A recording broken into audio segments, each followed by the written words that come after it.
Good evening, everyone. I can't say hello to anyone because there's no one here. So it's just going to be me chatting to you guys tonight. So hopefully that is okay, and I'll do my best to make sure I keep you entertained and come through loud and clear here. So there's no hiccups on that. So let me do all the things because I can, and I don't have to say hello to anyone in the physical room. But let's say to everyone in the digital room here. So I think we got about 20 people hanging out already with us. Sorry, I just got hung up on a work thing. My day has been crazy. That's why I'm late.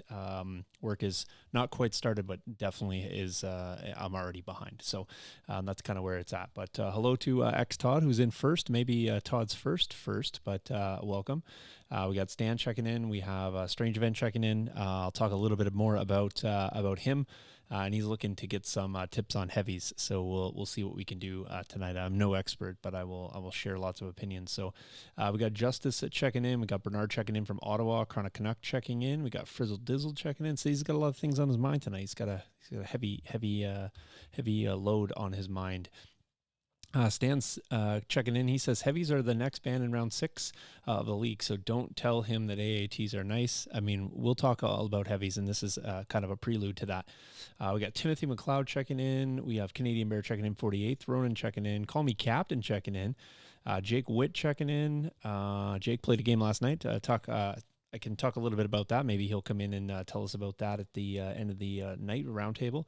We got Shadow Scout checking in from Florida. Nick checking in, saying Heavies for the win. I agree. I like Nick already more than I did previously. And then checking in, Ronan's checking in again, but this time it's from his mom's basement, so that's cool.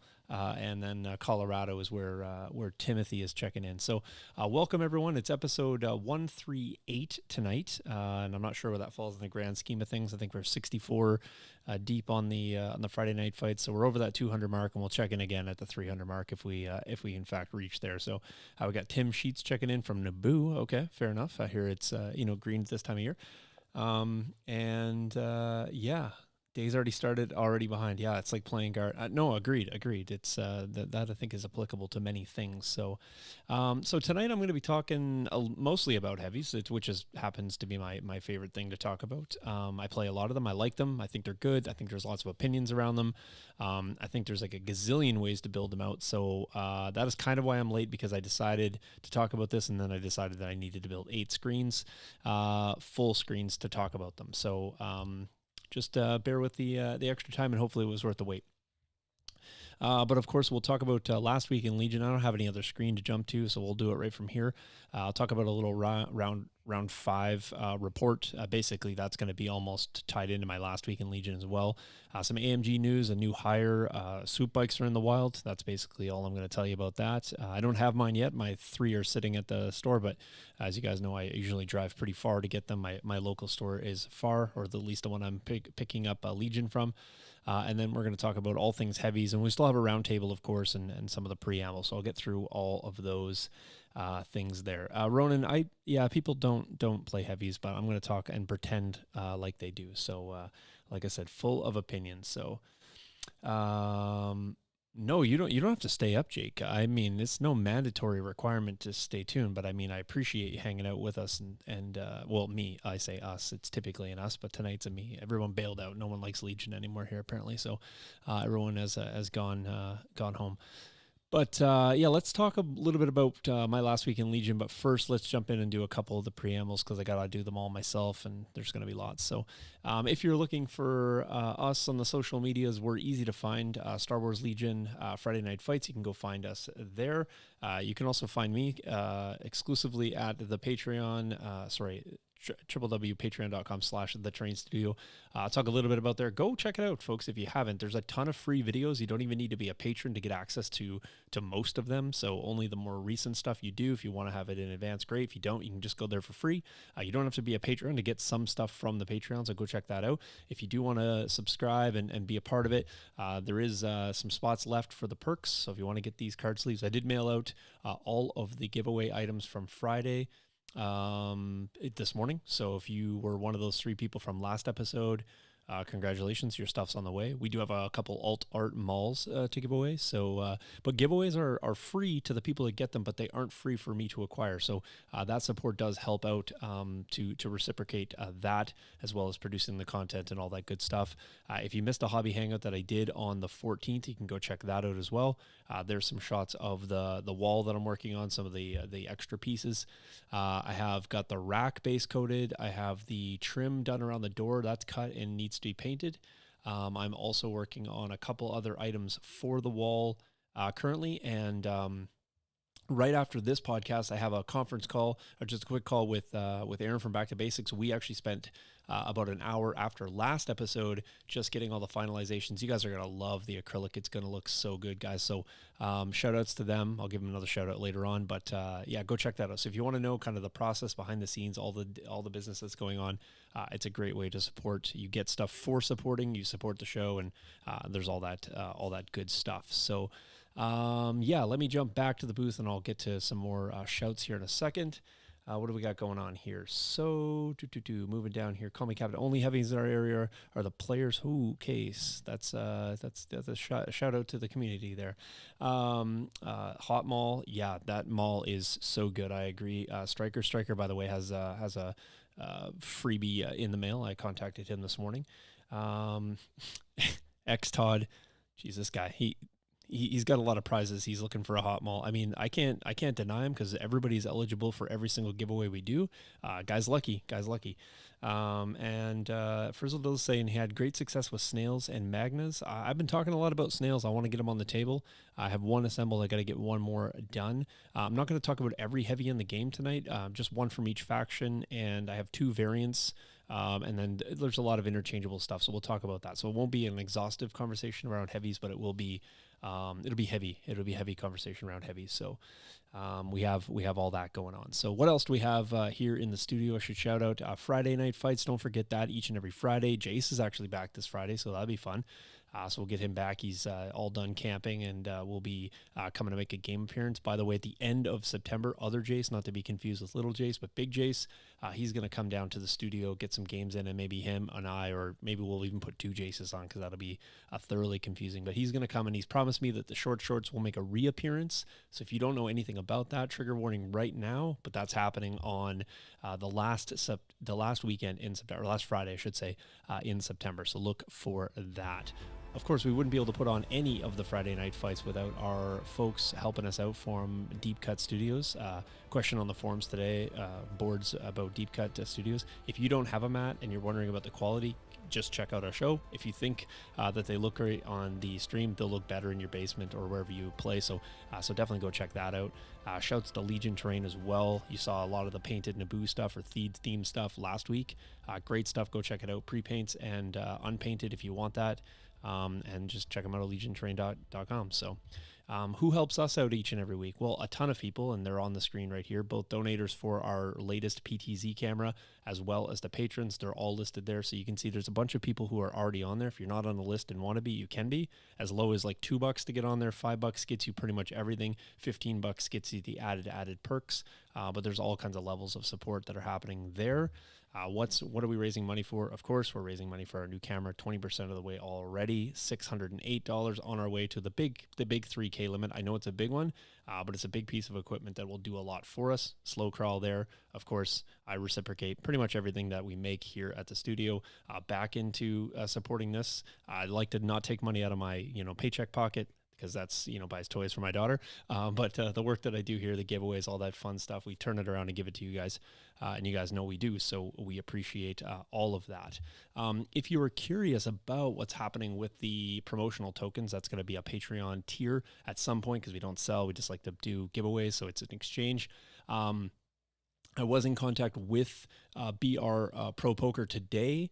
So they have all the artwork and they're going to get back to me on all this. But this is kind of as close to the finished mock-up that I can do. I'm just going to wait for them to do. Like I said, I'm going to get a set and order them here in studio so that I can physically show you what they look like before anyone decides that they want to invest or add their name to the Patreon to get this perk. Because I don't want to make sure that what you see is what you get. So I'm going to get a set. You guys will see them. We'll use them on the Friday night fights, then you guys can make your decisions. We're hoping to roll those out maybe pre-Christmas, maybe pre-Christmas, so you can get that on your list for Christmas. But I wanted to keep you up to date on what is happening there. So shout outs in chat if you think these are going to be cool, and if you are going to be interested when they come out, would like to hear that each and every week. Make sure we still got the interest and the ear of our listeners. So, all right, let me jump back in and talk a little bit about Last Week in Legion, and I'll get to chat if you guys are checking things. I see Donnie's checking in. Welcome, Donnie. If I missed anybody else checking in, perfect. Sooner the better, says Stan. Fair enough. So yeah, Last Week in Legion, what happened? I played a league game, so maybe I'll talk a little bit about that. Shout outs to my league group, which I think I have a screen up here. Let me jump over there. So shout outs to my league pod. We got the Calico Kid, myself, A Strange Event, Tyler, and Debaticus. We may or may not see a few of those folks in chat already. I think I have seen Strange Event at the top, so he is already in there. So I might as well talk about that game because I played that game. In fact, I played two. I guess I can talk about both. So let me go in order. First, I played Calico Kid. Super tight game. Real tough. I've played both of my games on the Korriban mats, kind of a map, I should say. It's kind of a sandy map with, it's got a really strategic hill with a bridge kind of in the middle. And I think it's advantageous to both players. I think the mission really is determinant on which end gets the distinct advantage, as well as deployment, obviously. But when you got equidistant deployment from it, I think that the mission has more to do with the advantage than anything else. So in my games, both games actually, I played Intercept. My first game was against a Padme, Anakin, a bunch of clones, and a really hard hitting ARC Trooper squad. I am running an AAT. I'm running 2 Magna Guard with rockets. I'm running 5 B1 squads, all with PK droids. And then I'm running a 6 squad with no PK. I'm also running Kalani in the list. So 10 activations for me. I lined up against, I believe he's 10 activations as well, I think in both cases. And it was kind of a slugfest. The AAT didn't really do a lot of work, and by doing that, I mean it stayed out of the fray until kind of the end. So as a result, it didn't draw a lot of fire. Magna Guard certainly did. They were beat up quite a bit, but having 10 heals really does help in the list. So I was continuously bringing the back. I was getting hit with massive fire supports. He was hitting me really hard. My saves were quite good on the Magna Guards, to be perfectly honest. He beat up a bunch of B1s, but he was really hammer focused on those ARC troopers. I did manage to whittle the arcs down quite early, although Echo was a beast to get rid of. At one point I fired, and my white dice weren't great. At one point I fired 7 6-dice attacks into Echo. I killed him on the last one, and in that time, of the 7 attacks that I put in, only 2 of those attacks actually even put a suppression token down. Luckily, Echo was pretty beat up from earlier suppression, and then finally bit the dust there. His Anakin was sort of playing a little bit tentative, and I think that was smart. He did bring him in, got a sort of a saber throw off, I should say. I didn't kill that many models, and then I put a shot into Anakin, and he just sort of died straight away. Like one big shot into Anakin, he was toast. So saves were not favorable for him. He returned the favor a little later on against my Kalani, who blanked out 5 out of 6 dice. So both leaders didn't really lead; they died.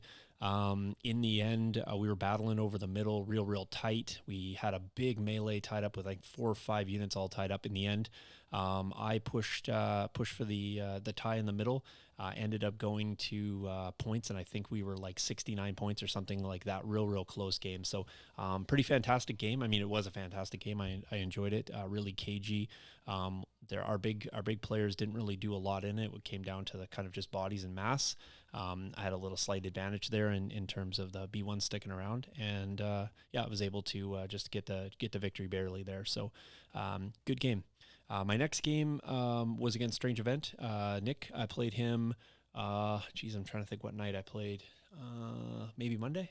What day is today? Today is Tuesday. No, it wasn't Monday. Must have been Sunday. Maybe Sunday. Maybe he'll clarify. Anyways, one of the days over the weekend. Yeah, it was an interesting game. It was interesting in many factors, and it was Sunday night. Perfect. Thank you. Yeah, so the game was his list is quite scary on paper, and so maybe he'll get a chance to come in and chat a little bit with us.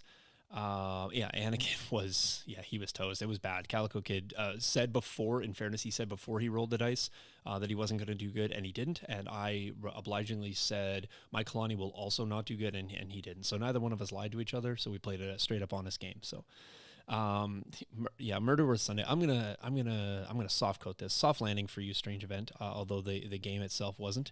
But he had a great list in terms of, I actually think it's much scarier. And we talked for a pretty considerable amount of time afterwards about maybe the approach I would have taken had the roles been reversed. But he had two lats in the list. He had 3 Ion Snowtroopers. With Recon Intel. He had 3 Flamer Frag Snowtroopers with Recon Intel, and he had Veers. He also had a sniper in the list. So pretty scary. I got him on the bid by 1. Wasn't really that big of an important thing, but I think the table was advantageous for me, that I knew I could give him a fairly open table because I didn't want those Snowtroopers to have a lot of peekaboo sort of in and out type cover. We lined up across from each other in battle lines, and it was also intercept. But when I say across from each other, he took the middle on his side, and I went far left on mine. And in fact, my AAT was far left. And I did that purposely. I went down second to last. A deployment on that. Kalani went down last. I sort of centrally to the left, rather, my PK droids, all of them, and then Magna Guard scooted over next to Kalani. Kalani went down last, and what I did is I purposely lined up across from his sniper. A long diagonal shot, but I had it lined up, and it was purposeful on my behalf. I knew he was going to try to back cap with his sniper, so I wanted to sort of force that pressure, and I knew if I got the sniper off the table, he was going to have to commit one of his snowtroopers to, unfortunately, back cap, because I wasn't going to get anywhere near that. He correctly or incorrectly, it's completely subjective at this point now that the game's played, but he did put 2 flamers in the lats, which I think many times might be and probably is the correct play, but I think he needed bodies on the ground, in my personal opinion, in our game, but he did choose to do that, so I knew I was going to face a minimal amount of boots on the ground to start the game. I opened up with an orbital strike. I took out the strike team, and it was down in activation. So that was a strong opening for me. It wasn't a make or break, but it was going to later on be impactful. Nick did some maneuvering around. He didn't really commit the lats early, so he kind of did an end around, and he was trying to open up my back line, which is probably correct in terms of just having the lats themselves. And so I had to kind of, shift even more to the left. Unfortunately, I opened up secondly with my AAT, moved up on top of a building, fired a blast, and then took out 4 out of 5 snowtroopers in one of the flamer squads, which was a bit impactful to him, losing the flamer right away. That was one of the 4 units that he had on the ground, and it was gutted pretty quickly.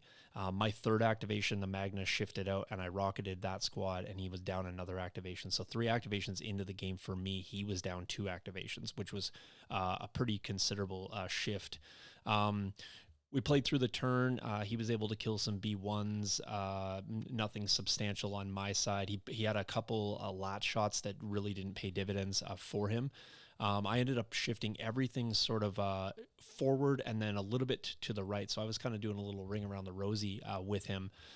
He brought some snowtroopers and with ions down, try to put some ions in. He did eventually get some in, but I was able to commit a unit of B1s with a double move and tie him up underneath the center bridge and tie up the point. I conceded the 2 points on the turn 2, went down 2-1 after 2. But once I did that and was able to secure the middle, he started pouring some troops in, but my Magnas got there pretty quickly. Magna moved in, hit a squad in off the charge, and wiped them 5 for 5 dead. So that was another activation down. Magna sat in the middle. They did take quite a bit of fire there. I think at one point he had a couple Magnas down, but I brought in heal after heal after heal, brought those Magnas back up, and then by that time the second one came to the rescue.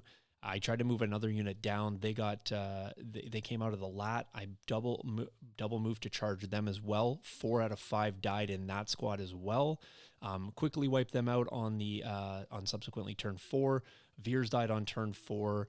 Guys in the middle got wiped out, and we called it at 4. Unfortunately, just Nick didn't have the bodies. I really just left the lats alone. I did fire one AI attack into that lat. It did a damage, of course. Poetic justice there for pretty much every shot I was putting at Nick. Unfortunately for him, was finding its way through. So red dice really didn't help him out. And because he wasn't able to return fire, saves didn't really matter on my side. Magna's saves were quite good, and that's really the only thing he was shooting. That was a kind of a reoccurring theme through both games. But the PK droids are really strong in that list. But really, it came down to dice. 3 attacks from Shawn's, 3 squads down. Yeah, that's how it went. There's nothing else I can say about that. I was pretty apologetic about it. I don't know how if I was on the receiving end of that, I don't think I have a bailout either. So real tough to play a game like that, to be perfectly honest. But he was a sport. We played out 4 at the end of 4. There was no point to continue. There's very few models left on the table. I think there was 1 squad of 4 and maybe 1 other dude, and then the 2 lats couldn't score. So that's how it went. So so long. I wanted to give a redux on it because they were 2 enjoyable games. Like in terms of the setup, I was a little worried. I pre-planned quite a bit for the Ions, to be perfectly honest, and the reason being is that that triple tap from the Ion can do a lot of things, and flamers are great against droids. If you're gonna get pay dividends off, and I mean obviously frag flames. If you roll a dice, they basically are dead. So if you hit, I die. And so having 3 of those up in my grill real quick was something I needed to plan for. And unfortunately, my deployment was probably my best defense against that. And then obviously the offensive dice just working well, coupled with poor defense dice. That's probably not a circumstance that happens, 7 out of 10 times. That's probably much more of a 40% chance of that ever happening again. But I probably lose more bodies in almost every single game that I did there. But that's how the dice went to that particular game. And so moving on, we're gonna have a rematch, of course. And Anthony was quick to take up the gauntlet, and he was ready to pitchfork me the next night. So Nick had the Lynch squad out heavy. I wasn't able to play last night. Like I said, I'm gearing up for school, but I will get lots of games in, and I'll gladly have all the rematches that people are requesting. So so that was that. I know that round 5's busy. I watched the game last night. Jake played Graham last night. Good game. I watched Jake's first game actually as well. And then as games go on, of course, I watch more and more. So I still have to play Tyler, and I got to play Debaticus. So that'll be our third time Debaticus and I line up across from each other in the 5 rounds. That's sometimes how it goes. I know a few people have had a couple other grudge matches, so that's good. I look forward to that. I think I got pretty much a mirror match, except it's a Dooku versus my double Magna, Dooku Magna tank versus my double Magna tank, Kalani.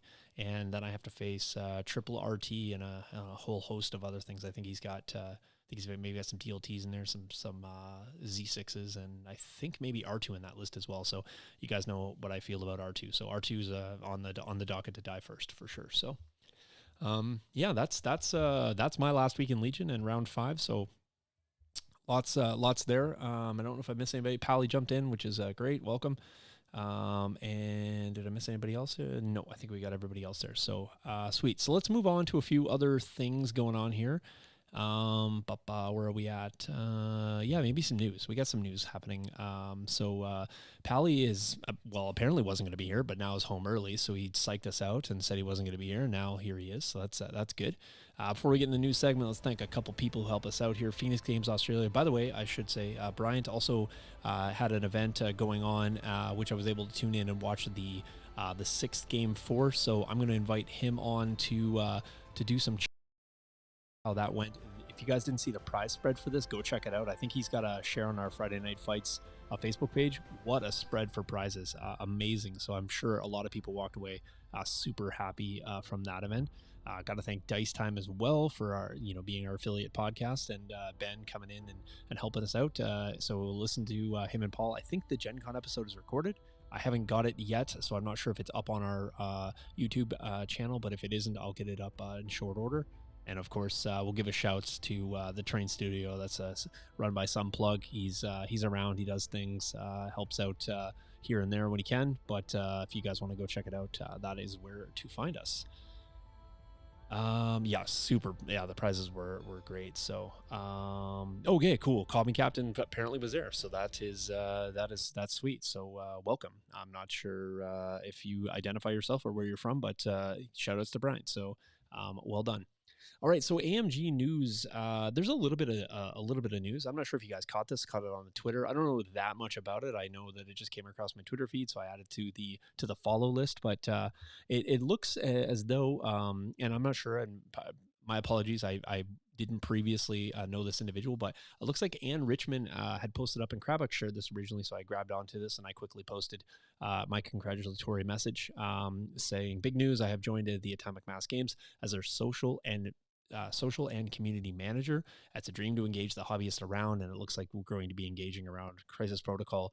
I like this though, because there's also Legion, X-Wing, and Armada. So all those folks, even Armada is going to get some interaction, which is great. So I'm sure Krabak was really happy about that, as well as the X-Wing players and the Crisis Protocol players out there. But mostly and primarily, we are concerned with Legion. So that is what we're concerned with, and we'll be, enjoying that. I saw some snaps in there, of which I see some terrain that's in this bottom photo that I actually built a long time ago for FFG. So it was nice to see that was repurposed for Gen Con. I think they had it set up for a little skirmish table. So cool. I love seeing old stuff repop up again. Yeah. So when I saw this, I had tweeted out, and I just said, I'm just hoping that this role will be around engaging with the community and the content creators, and that's not a plug to say, hey, come check me out. I didn't even list what podcast I'm affiliated with, and it just has my name. So but my hope is that this individual will be that great liaison between AMG and all of the community out there. I'm not saying that AMG is not doing a good job on that, but let's face it, they have a ton of things to focus on: product development, getting products out, painting, streaming, all of those things. And so the conduit between them doing all the things they need to do and all the things that we are doing, myself included, as well as the plethora of other folks out there. So many podcasts. It's great. You can't throw a stone without hitting one, which is good. So I'm really hoping that happens. The response back was, maybe could have been worded slightly different, but I'm sure it was just a quick response, but basically confirmed that, well, that is what the job is. So, okay, well then that's great. Confirmation on my question. It has been had, and hopefully we'll have a chance to see what this interaction and the community manager does. So I am looking forward to that. So there's some AMG news for you. As I said, the swoop bikes are out in the wild. If you go look at the hobby section on the Discord, there is a ton of people who are assembling and getting them done. Already saw a really cool Wookiee conversion on the boards, not on our board, but on one of the, I'm not sure if it was a paint and conversion Facebook group or the Facebook group in general, but a fantastic job. A Wookiee from the Fluttercraft with a shield on the front. It looked great. Striker, of course, is pointing out that he has in fact built and assembled his, which is really, really cool. He thinks that I forgot it, but I didn't. I remembered that you had said that you had done that. So there you have it. I even had a photo at one point here. I thought I had grabbed a snap of that, but maybe I had forgotten it. But in fact, I did note that. So, and he was talking about already doing some conversions, potentially adding the Mandalorian female head onto one of the bikes. So if you're looking for that, project, maybe he'll test that out, pioneer that, and let us know if it actually works. So I look forward to doing mine. And apparently, according to him, you can do some variants of the build. So I think he said 2 variants per bike. So if you're getting 2 boxes, then let's look at all these people just assembling. meanwhile you guys are just working on your models. I'm hard work and making these podcasts. So it's a good trade-off. Nobody's assembling my bikes, unfortunately, though. So sad face.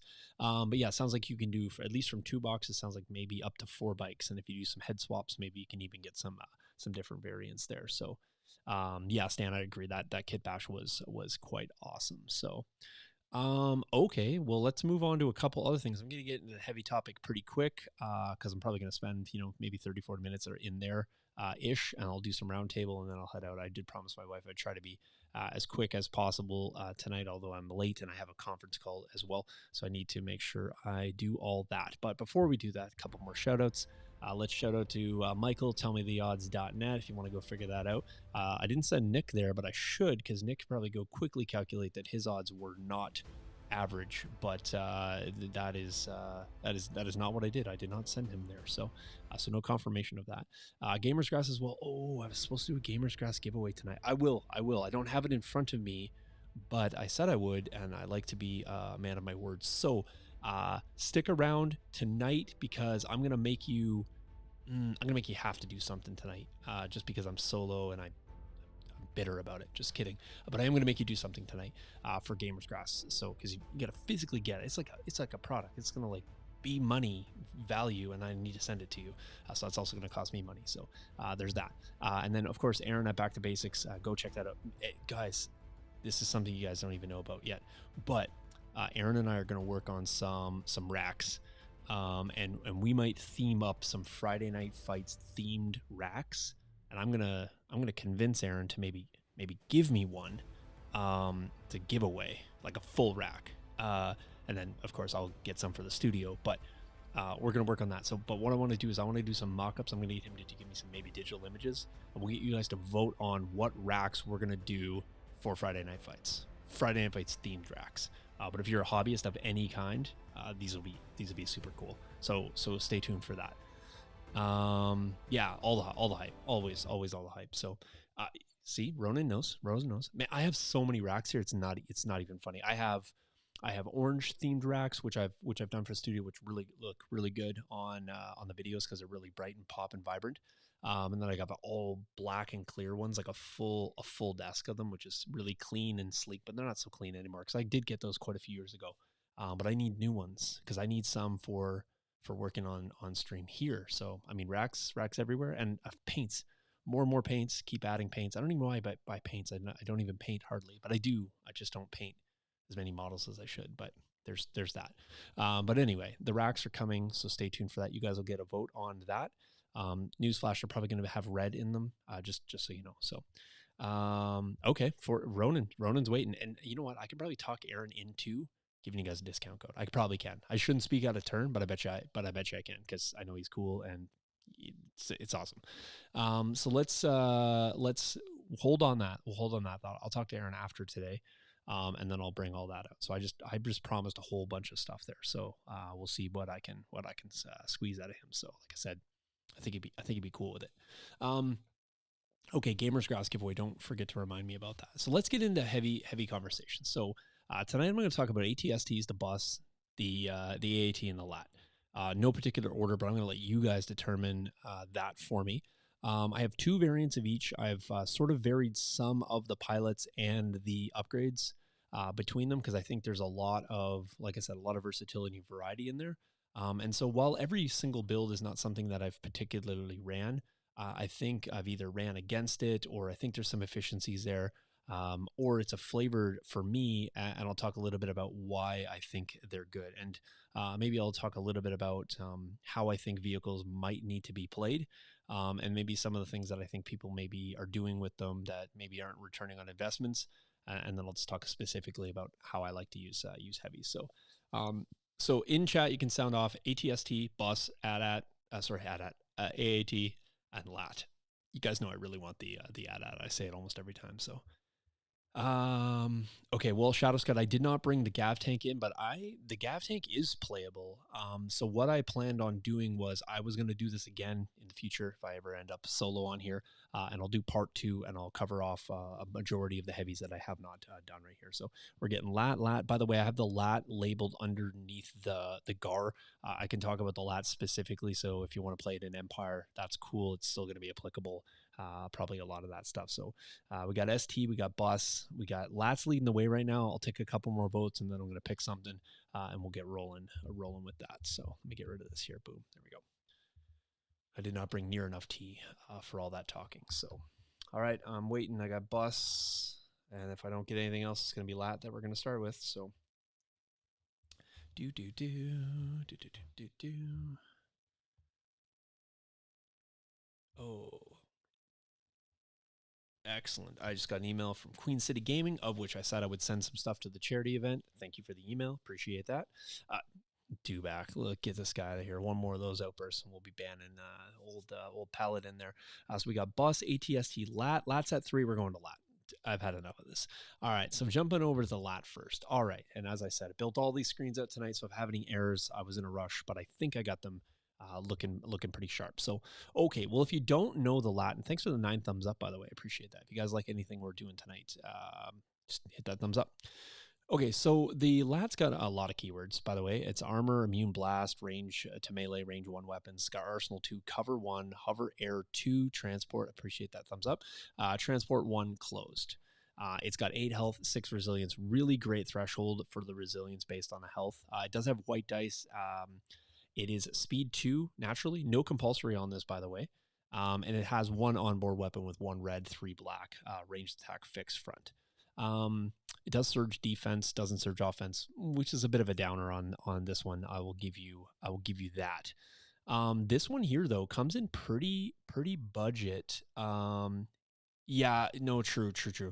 So these I grabbed it on the Gar screen, by the way, but I just have all the Imperial stuff. So it's like I said, I just put this together, but I threw it on here because obviously I think more people are running it in there, but I wanted to just juxtapose that you can run it in the lat in the Gar, but I'm going to talk about the Imperial one just so there's no confusion there, because effectively it's the same. But I think the upgrades and what you said about pilots, I 100% agree.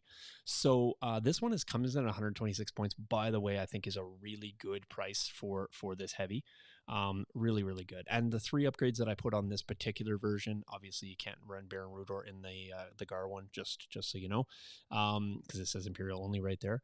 But you gain marksman on this one. Pretty good keyword to have if in fact you have some aim tokens, and I think there's some ways that you can get it. Now, obviously, you can run onboard comms. You can also run link targeting ray. So if you just want to get that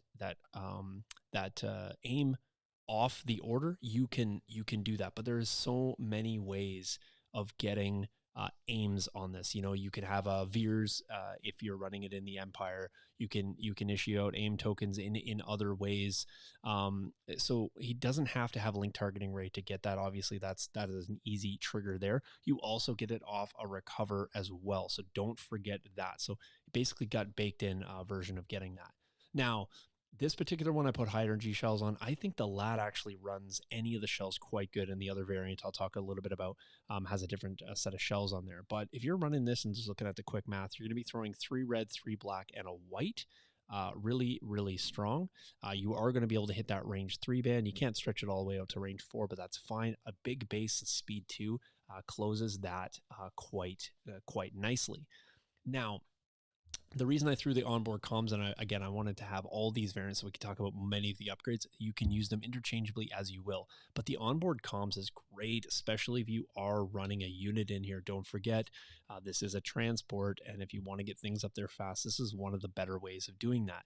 Why? Well, 1, it can get over pretty much everything that's on the table, and then 2, it's quite fast, so you can get there. Pally saying HQ uplink. Of course, there is a plethora of ways to run this. This is not telling you what you must run. This is just saying here's some things that you can do with these units.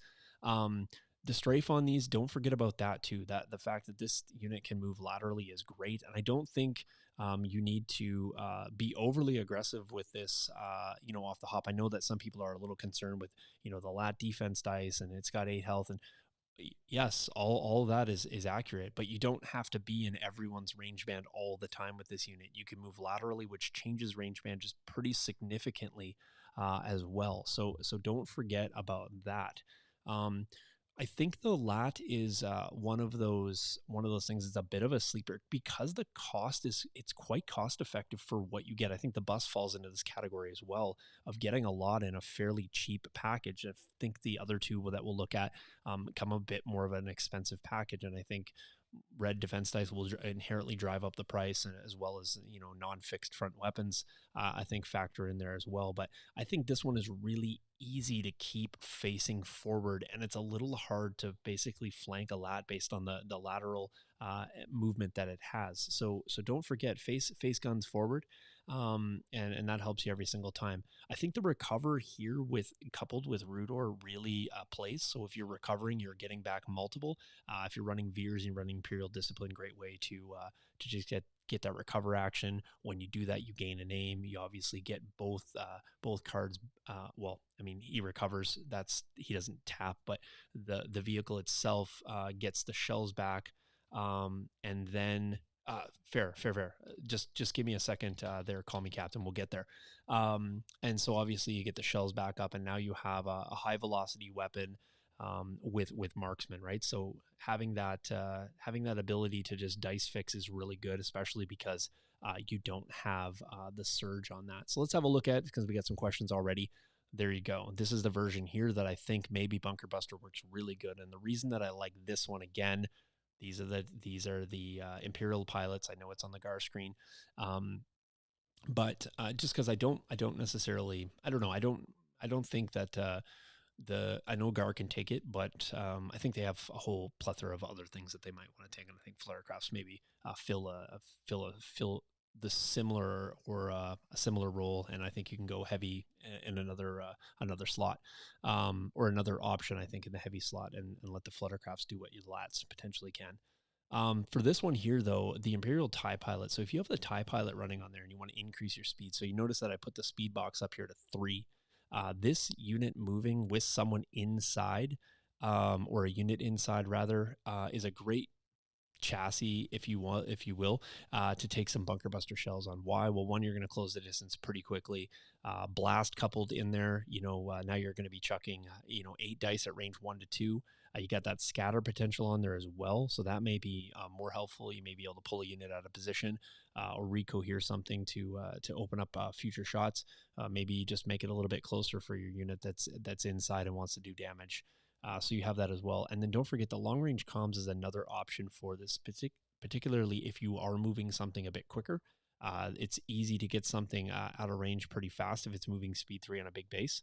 So long range comms may be a consideration that you might want to take on that. Of course, you can run any shells that you want in this and switch that up. Maybe you want to do comms jammer on this variant. If it is going to be crashing into those lines quick, comms jammer can be another option for you. This one comes in again pretty budget at 130 points. I don't think you're found wanting here, but let me know if you guys think about the extra speed. I'm not sure if a lot of people are running that on their Imperial ones or not.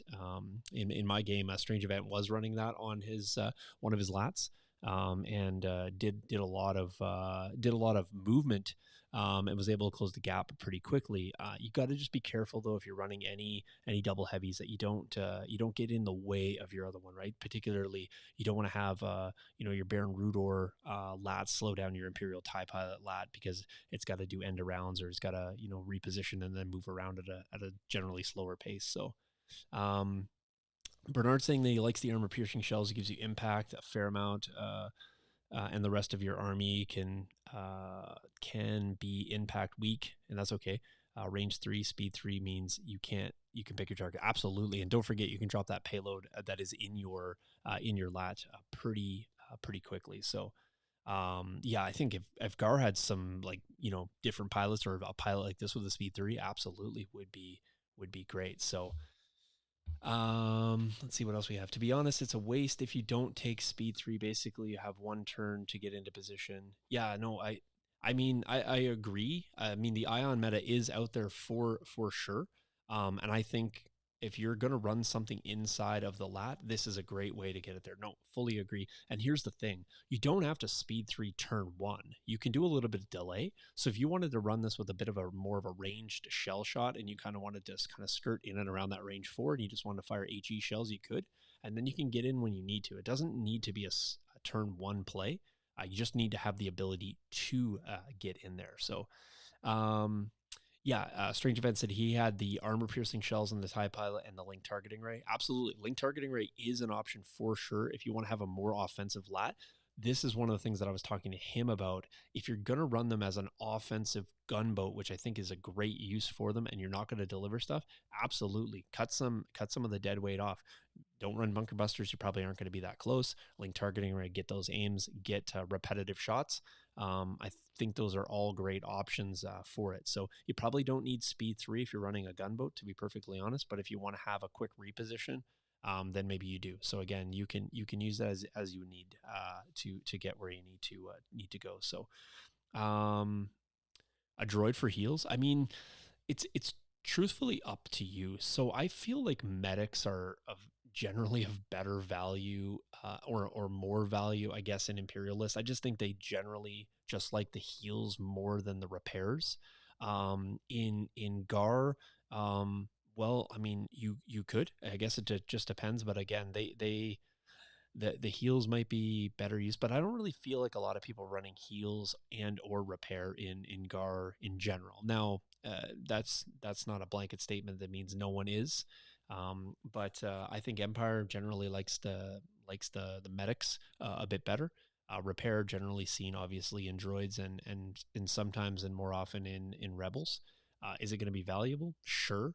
The only issue I think you might have, and depending on what variant you're going to run for your lat, is you might outpace your heals with the lats. I just think that the speed of them getting up forward and especially dropping off units may just outstrip the value of your heals, because oftentimes they're going to be found in a naked squad, and I just think there's a vulnerability of bringing up naked things for the potential of one or two heals back. So that would be that would be mine. So um, yeah, okay. Again, just saying, I didn't cover all pilots. Didn't put them all in there. If you want to run Field Commander, you could. I think they're largely distinct on what kind you're going to see. I do have Field Commanders in several of the other ones. I don't run lats. I've just played against a ton of lats in Legion, and generally I don't see a lot of Field Commanders, to be perfectly honest. But these are more or less the variants that I see. I do generally see them pumping in the armor and the HE shells more times than not. Link targeting rays is often, but I do think that the long range comms is actually beneficial on the speedy one. Just to get those orders if you want to have a little bit more control, because I think control over lats is quite important, especially if they get put into a vulnerable situation and you can have a sort of a buildup of impact or potential impact shots. So the best way to not lose them is to have control to get them back to safety. And I think again with the speed three, you have that potential to skirt in and out if you have the ability to control. So yeah, there's that. So um, okay, yeah, sorry, Anthony, asking a question in there. So, all right, where are we going next as we kind of talk a little bit more about heavies? We got AAT, we got bus, and we got ATST, of which I've played all of them in double variants. So, or at least I mean, I have played them all in double variants pretty extensively. So, love to hear what you guys want to talk about next, or what you want me to talk about next. So, T-47, not in the list, but a great unit. I still greatly appreciate the T-47. So yeah, not in the roster today, Kendall. So Call Me Captain says AAT. We got ATST and we got Bus. You guys are doing fantastic at coming to a consensus here. We got David says, want to talk about the AAT. I mean, I could talk about the AAT all night. Speed 2 strafe. Absolutely, Pally. That is 100%. That is a ridiculously great and underutilized move. And I'll talk a lot about it with the AAT, but strafe is by far my favorite move in the game. People always say, what's your favorite action? Strafe. Strafe is my favorite action for sure. So We got bus, bus, bus, bus, bus. We're going to bus. I see three in a row. All right, so having a look at the bus here. If you don't know the keywords, it's armor, hover, ground, reposition, transport one closed, weak point two rear, stay out of the rear end of the bus. It is health 8-6 resilience. I think that's right. I making sure I didn't have a typo on that. Just for somebody scolds me here, just making sure that I had that correct. Oh, that is correct. Okay, good. White defense dice, 131 points, this particular variant here. As you can see, I typically like to run my buses fully loaded. I think there is so many great upgrades that you can put on the buses. And again, in any combination, um, that you can think of basically for buses, and a lot of it is going to be dependent on what you surround your bus with. But you will want to definitely build this with synergy of everything else. Do not think that the bus is going to be a standalone unit. I do not believe that they are. I think they need to work harmoniously with everything else that's around. So in this particular one here, we have Shriv. Shriv is one of my favorite pilots in the entire game. I think Shriv is great, coupled with R2. Again, that's not going to be particularly obvious in this conversation here, but does great. Shriv is also field commander, which is fantastic. And don't forget about that free action there about choosing a trooper unit you are transporting or at range 1 to 2, which is enormous from the bus. And it gains a dodge token and may gain a suppression token. That's a may, by the way. On that, which is fantastic. 10 points, I think, is a steal for Shriv, especially because you can potentially save, some on the back end with overtune move. Yeah, okay. Because you can save the ability from having to take a commander, even a generic, right? So, and when you have that field commander in there and you got bounties on the other side, bus feels real good when that is your commander. So obviously you can have some other bounty targets, but taking that real soft commander off the table is great. Refurbished Gonk is another option. Getting those 2 shields for a really discounted cost feels quite good. Jake, speak my language down there too. We'll talk a little bit about that after. Refurbished Gonk, I think, is great. 2 shields is fantastic. Unorthodox Tactician. I know this got a little bit of a nerf, if you will. I still subscribe that I think this card is ridiculously awesome. So start of the activation, you roll those 3 red dice. Start of the bus's activation, I believe, is how it is now worded. So it's when that unit activates. And then for each block or surge result, you get to choose different friendly units that you are transporting or at range 1 to 3, which is again enormous from the bus, and they get to get an aim token. So great way of handing out those aim tokens. It feels fantastic when you roll that triple block. It feels really, really good. Trust me. Also talking about the onboard comms channel, great way to issue orders to the units that you're transporting. Again, really synergistic with the units you're transporting. It doesn't work for all armies. Sometimes you just don't need them, or you have activation control, so you may not want to run that. There's a ton of things to slot into the comms unit for sure. And then you also have the heavy laser retrofit. You can run no weapon at all. It's still actually viable to run no weapon. You can run the expensive one, which we'll talk about as well. But I like the heavy laser retrofit on Shriv because my Shriv bus typically is a little bit more to the back. Sometimes I'll shove it forward once, drop off my payload, and then back up. And then I like hanging out at that range 1 to 4, particularly if I can just take aim shots for the balance of the game. Handing out those aims off the Unorthodox Tactician, feeling pretty good about that. Field Commander, got that control bubble at the back, feeling really good about it. A lot of people talking about the cover. Yeah, don't forget, this bus is fantastic. You can block off a lot of spaces. You can drive the bus up slightly askew it, block off a pathway, really dictate where your units are going to be getting cover. If you want to open up the bus, as I call it, kind of closing off a walkway, and then you can open it up just slightly, let your units slip past at the same time potentially dictating where your opponent's units are going to move to. So really nice to sort of, and buses in tandem really feel good about that. You can block off a huge space. Don't forget they can jump on key positions late. They can force units off. They can kind of do a little spin maneuver because they got the repositions, and they can do all kinds of things. Just shoot under it. 48 throwing, just trying to trigger people at this point. So shoot those ankles, which was earlier conversation about buses way long ago. But I like buses. I like this variant. This is pretty stock standard bus for me. And 131 points, I think you're feeling pretty good about it. Having a look at the next bus variant, I got these little fly that's bothering me here. Having a look at the next bus variant, a little bit more of an expensive one here at 148, and I still think you're getting a pretty good value for what you get. 8 health on the table, 150 points feels all right.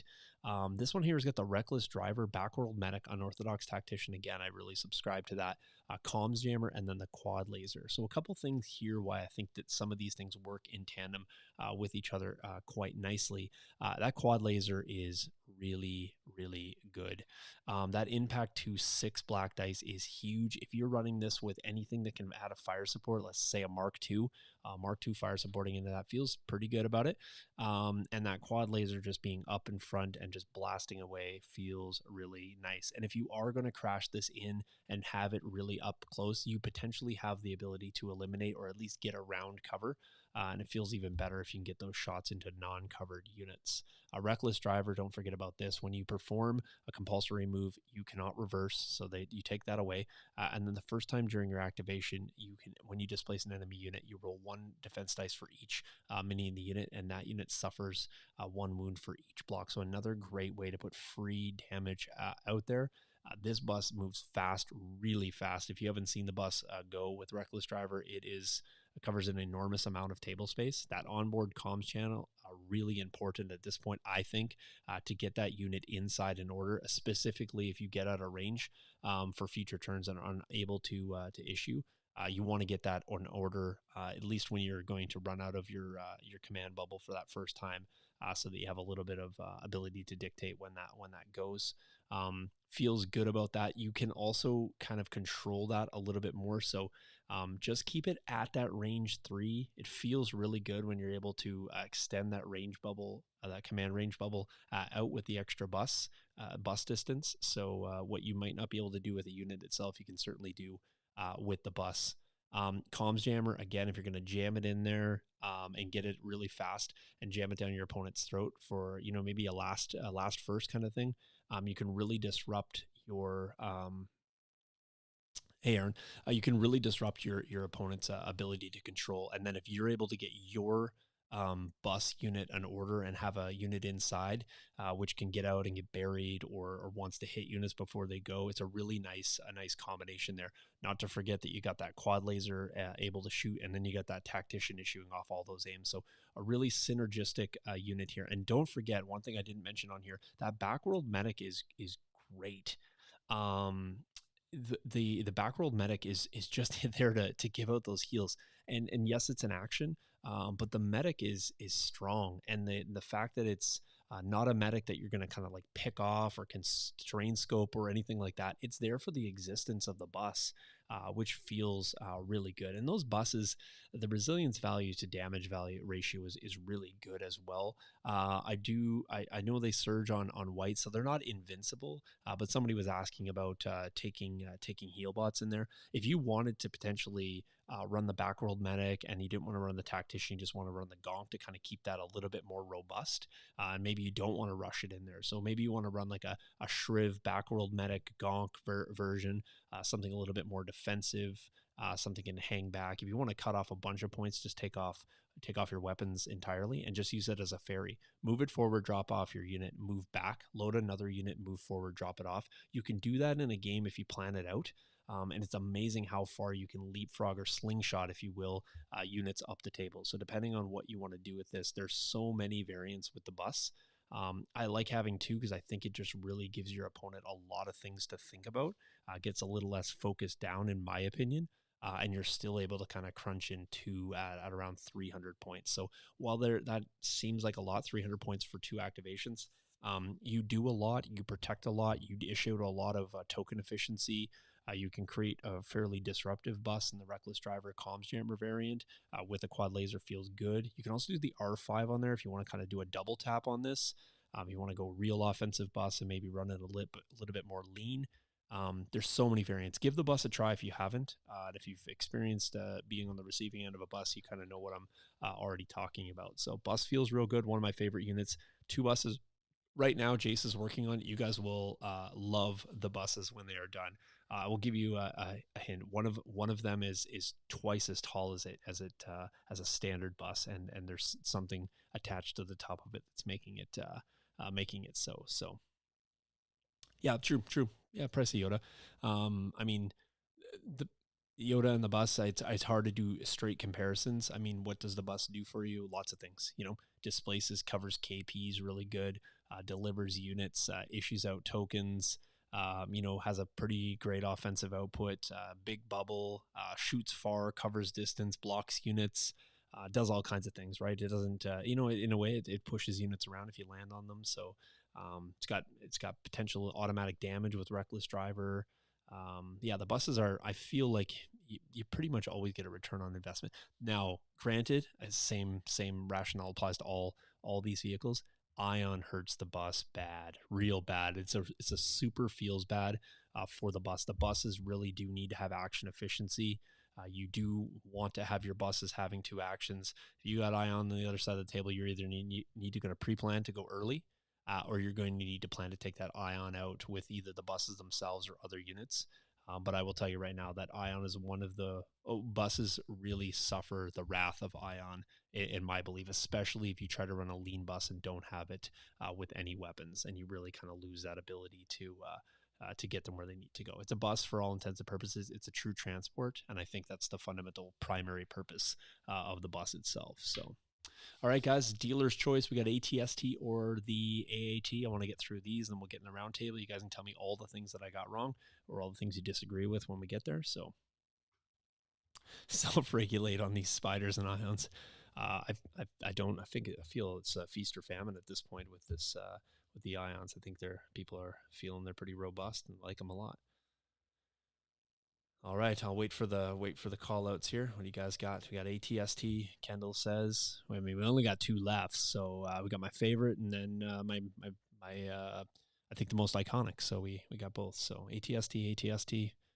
Get one more. Oh, there we go. We're there. ATST. All right, here we go. All right. So now the range 4 meta now. Okay, ATSTs. Yeah, great. Graham ran 2 last night. Devastating output. I really like the ATST. I will be fully honest with you. I generally don't run all 3 weapons, but I thought I would just like fill this first one to the 9s because I mean, I think it makes a lot of sense if you're running General Vice. I think it's a feels good moment when you just say, "Hey, Arsenal 4," and I have this. Keep in mind that that's no longer an exhaustible one, and it's just he's ridiculously fantastic. He's I think, fairly priced well at 10 points as well. So a link targeting array, I feel like a lot of people just like that. I don't think that the ATST really benefits a lot from any other of the comms upgrade. You don't have to run the ATST with that if you want to just trim a bit of points. Um, True. So we'll get there, Jake. I mean, everybody's going to immediately point out all the downsides of every variant that you put up there, but let's parallel these with possible options. So, of course, Vice is going to trade off with the Hammers pilot all day long. You can have that argument for whatever you want. This is one of the reasons why I don't run him and I don't run 4 weapons. One is the self-governing mechanism. I don't feel like I missed out on something because I don't have the potential to shoot all the weapons anyway. More times than not, I actually don't run the grenade launcher, believe it or not. I know it's blast and it feels good. I like playing in the range 3 to 4 range band. I don't like to put heavies in the range 1 to 2 range band. At least this particular heavy. It's just, it's different rules apply to different heavies, and that's why you can't use a paintbrush to paint this entire conversation. But General Vice, a lot of people like it. I know Bernard is a fan, really enjoys this, and 4 weapons on board feels really good. You obviously got the double rainbow on board with the unit itself. And then you can add that twin light blaster. You lose a little bit of a range band, but you add that triple rainbow at range 3, feels good. And if you hulk forward at speed, it's ridiculously how much distance you can cover with that. Impact 4 feels pretty good as well if you're going to stock up against armor. And then you get that mortar launcher for more of a harass weapon. I don't typically couple that in with most things just because the range bands are a little tricky if you find yourself in a shorter range band. But I do like that as just kind of a pesky shot that you put out there, and it's great to put that suppression. In fact, it can be a little bit deceiving when you kind of laser focus in on one particular area. Wait till your opponent maybe doesn't necessarily think you're going to go for something, or maybe activate something early, or doesn't issue an order, and you see a window. The mortar can be harassing and really pesky, and pop some suppression out and potentially run a unit off the table if you get so lucky. So it's pretty stock standard. Point shoot with this guy. Roll big dice pools. Yeah, you will be found wanting on the surges, so that's probably why you do want to have a few aim tokens. Nothing wrong with getting an order, taking an aim token, and then maybe having Veers spotter you up. So a triple aimed ATST rolling 9 dice at range 3 feels real good. Rolling 11 dice at range 2 feels even better. So there's all kinds of ways to mitigate potentially rolling those surges. And remember, you're going to roll a surge as often as you're going to roll a crit, so there is potential it goes the other way as well. So feel good about all things. I think the ATST is great. You're going to pay the points. 188 points is no cheap unit for sure. It doesn't have that surge defense, so it's just as good as the boss on defense. It's going to be that hulking mass that can do a lot of the same things. It's going to be a little bit better at getting those shots out of cover. But you are going to find that the arc on this is something that a lot of people will try to play around. So I would recommend that. This is another reason why I like to stay at that longer range band. A little less articulation in the ATST. I don't think you want to spend a lot of actions repositioning. And if you do, just make sure that you're not going to the extreme. Really pay attention to your arcs and your bands. So don't overcommit to anything. If you need to bring something into arc, maybe just put it in arc. Don't go like center mass on that, because as soon as you do that, your opponent can start shifting one way or the other. Another thing too, if you have this or any other unit, overlapping fields of fire are super important. Make sure that you can vector at least at range 2. Don't worry so much about vectoring at range 1. I feel it's kind of a moot point to have your ATSDs that close and that tight, but overlapping from range 2 out is super important, especially if you do have range 2 guns. If you're going to have longer range weapons, you can keep them back a little bit further, and then make sure you get at least a bisecting point at around 2.5, because you want to keep your opponent honest, and you don't want them to be able to mitigate 2 range bands at the same, or mitigate 2 heavies by simply going left or right and kind of having no overlapping. So there's nothing that feels worse than when somebody can get out of both range bands if you're running the double heavy version. So yep, no, that's fair points in there. So command cards seem like a must if you take it. So the ATST and its command card seems like a must. I'm not sure what exactly you mean, but you maybe can articulate there for me for a bit so I can understand fully what's happening there. This is the next one I'm having a look at here. Again, running, I just put all 3 weapons in here just to show you. This is the link targeting array, as well as the pin down. I got you on what you're saying. And maybe that's what he means, but yes, I guess. Pin down is like, it's great if you want to fire all over the place and take a bunch of orders away. I just feel like pin down gets played around a little bit. I feel like too much, and kind of with bag control, it feels like I shouldn't say everybody, but it feels like a lot of people can go around it. I think it's more if you want to take something off the table early. So if you got a force user on the other side, that feels pretty bad if you can get that taken off the table. There is obviously compelling reasons to run that. It's going to be largely dependent on who you're taking. If you're just taking a single commander, sure, throw it in. I think you feel good about that. If you got other ones that are competing for slots, then potentially pin down goes away. So I don't think it's a must-have. I think if it's easy to include, for sure. But yeah, there's just that. So yeah, it's fun against droids. You can trigger those AIs. Sometimes it matters, sometimes it doesn't. But yeah, there is potential that you can put some tokens back in the bag for sure. So again, I just left all 3 weapons on here. Link targeting array is still on there. I think with the Hammers pilot, the ability to have all the aims you can is just really dice fixing in as many dice as possible. Feels really, really good. I just put that surge conversion on there just to kind of note that's added, and it's a big add for that pilot. And I think that's the better of the pilots, to be perfectly honest.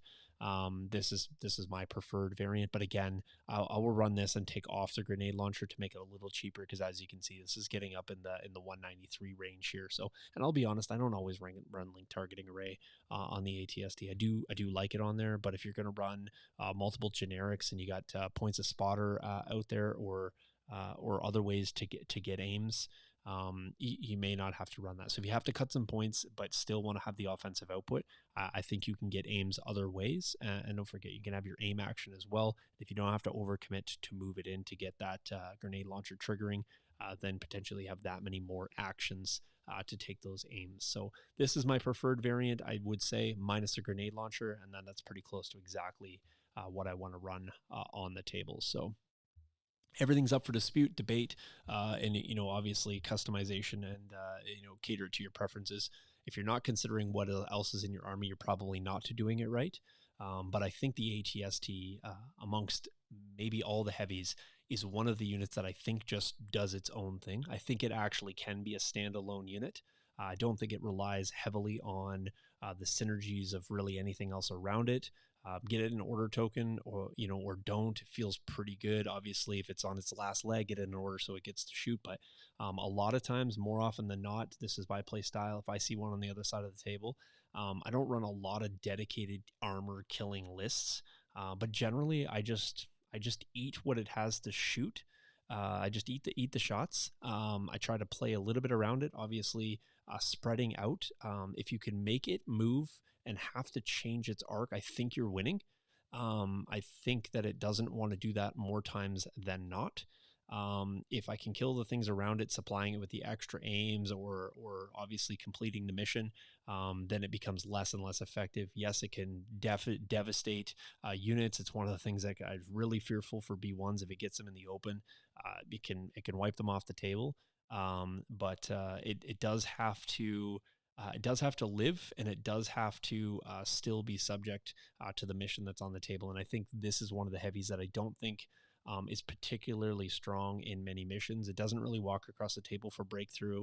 It can go and cover some KPs, but again, if you're bringing it that close, I think you're running it into too many fields of fire. And I think once you get in there, people start to feel a little bit more brave. We'll start chucking all the dice at it, just hoping to spike crits. And it can start chewing through pretty quickly. The earlier question about heal bots is, I feel if you bring a couple heal bots with an ATST in a list, almost without question, you're generally going to have your opponent avoid it more and more. I think one of the things you can do with ATSTs is, I think you can bring them around the 2 to 3 heal bot sweet spot. I don't think you need to go crazy past that. And it's almost like, are you going to bother? Because if you do, this is what I have on the table, and it's a nice deterrent, and it's a pretty cheap deterrent at whatever they are, 9 points a piece. So for 18 points, if you're not going to run medics and you want to keep your armor around a little bit more, I would recommend maybe 2. But again, that you might be competing with the medic slots a little bit there. So I generally don't run a lot of heals with the ATST. Shoot until they're gone, and when it's gone, hopefully you've either netted an advantage in the mission, or at least done a lot of damage on the table, and you're winning in that respect. But 2 is scary good. It's a heavy point commitment. You're probably going to be out activated almost every time. If you are running 2, my recommendation is try to go for the bid and play a deck that's going to be in your favor. You do not want to end up in a bunch of missions where you need hands and you're running 2 ATSTs. I just think you run out of hands in almost every scenario. So I know it's tough running 280 plus point units and still pushing for the bid, but I think it can be done. That's my recommendation with that one in particular. Not every heavy will I say that, but I think in that particular one, given Empire is a bit more expensive, I think you do need to try to be pushing for your deck at that point. Okay, last of my opinions here. The AAT. No, you can 100%, Jake. You can run. In fact, Anthony can attest. We've built him out a pretty good list. Double ATST. He's not running double, but double ATST Yes, you can push it. That's perfectly fine. I just think maybe you might be found wanting. You might be stretching a little bit to 10x. I mean, if your buddy's doing great, who am I to tell him any different? I'm just giving you what I think. More often than not, you're going to be out activated, is what I'm saying. So. And if he's running that, maybe he's running a couple strike teams. I think strike teams are vulnerable, and in fact, if I see a double ATST on the table, a list, and it's got strike teams, I'm gonna try to trim them real quick because one, they're probably back capping. Two, they're going to be activations, and as soon as you start trimming those cheap acts and the ATSTs are going to be a little bit more starved for activations as they get weakened. I think you can start to press a big advantage there. So I mean, play everything smart, and if you do, you're gonna do pretty well. So all right, let's have a look at the AAT. Definitely my favorite unit. I really enjoy this unit. I think it's costed up there for sure in terms of the heavies, but I think this one does very well in returning on investment. So AI attack, obviously, if you're going to have that, I think there's almost many ways to get around the AI variant or keyword, I should say. Armor, Arsenal 2, Barrage, fantastic keyword. Hover ground, weak point 2 rear. Um, it's tough. It's tough to get around the rear of this, and I think if you do, you probably have other problems, and not just the fact that your tank's getting shot in the butt. Locked Dirt on this one for a potential variant. High energy shells, I think, is my favorite shell and pretty much my go-to on most of them. Link targeting array, more times than not, I do like it on here, but not necessarily something that you have to take. Obviously, 9 health, 6 resilience, so pretty good trade off there. Red dice saves great on this unit. It does have a weapon, two native weapons. You have that 2 to 4 range. For red dice, which is the main one you want to pay attention to. Critical 2, fixed front, impact 1, and high velocity. Insane when it is coupled with the high energy shells. So 6 red and 1 white high energy shells. So don't use those dodges at range 4. Feels really good. A big base, a 6-inch base, moving speed 1. You can come outside of that range 5 range band and be inside of the range 4 range band if you want to. Great strafe is another super way of doing that, and that non. Sorry, the that fixed front should not be on there. That's a holdover. That the ability to swivel that gun around and do that barrage is not, cannot be understated. Barrage is something that I probably use more often than the shell shots when possible. It just depends on how the mission is being played and how the game is going. So sometimes you do need to move, and don't be afraid to move your AAT almost every single time. It doesn't.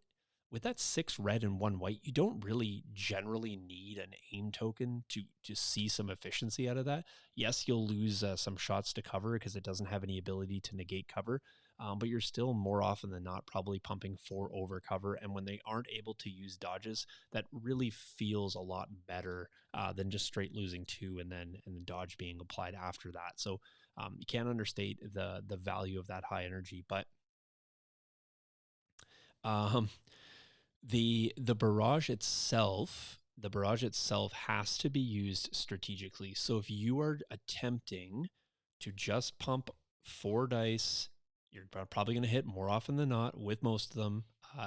Then you're probably just going to be found wanting because you're going to have 2 to go to cover, and then they're going to be rolling 2. And if the red dice saves, you're going to save 50% of the time. So you may not see high yields of that, but coupled with Lock Dirt on here, which I think is a great pilot for using your barrage, at least early. I love to open up games with an orbital strike, followed by my tank activation. So when you open up with your commander and you're able to shoot somebody at range and you put some dice down, and particularly Kalani, you negate cover and you put 2 suppression down from the suppressive shot.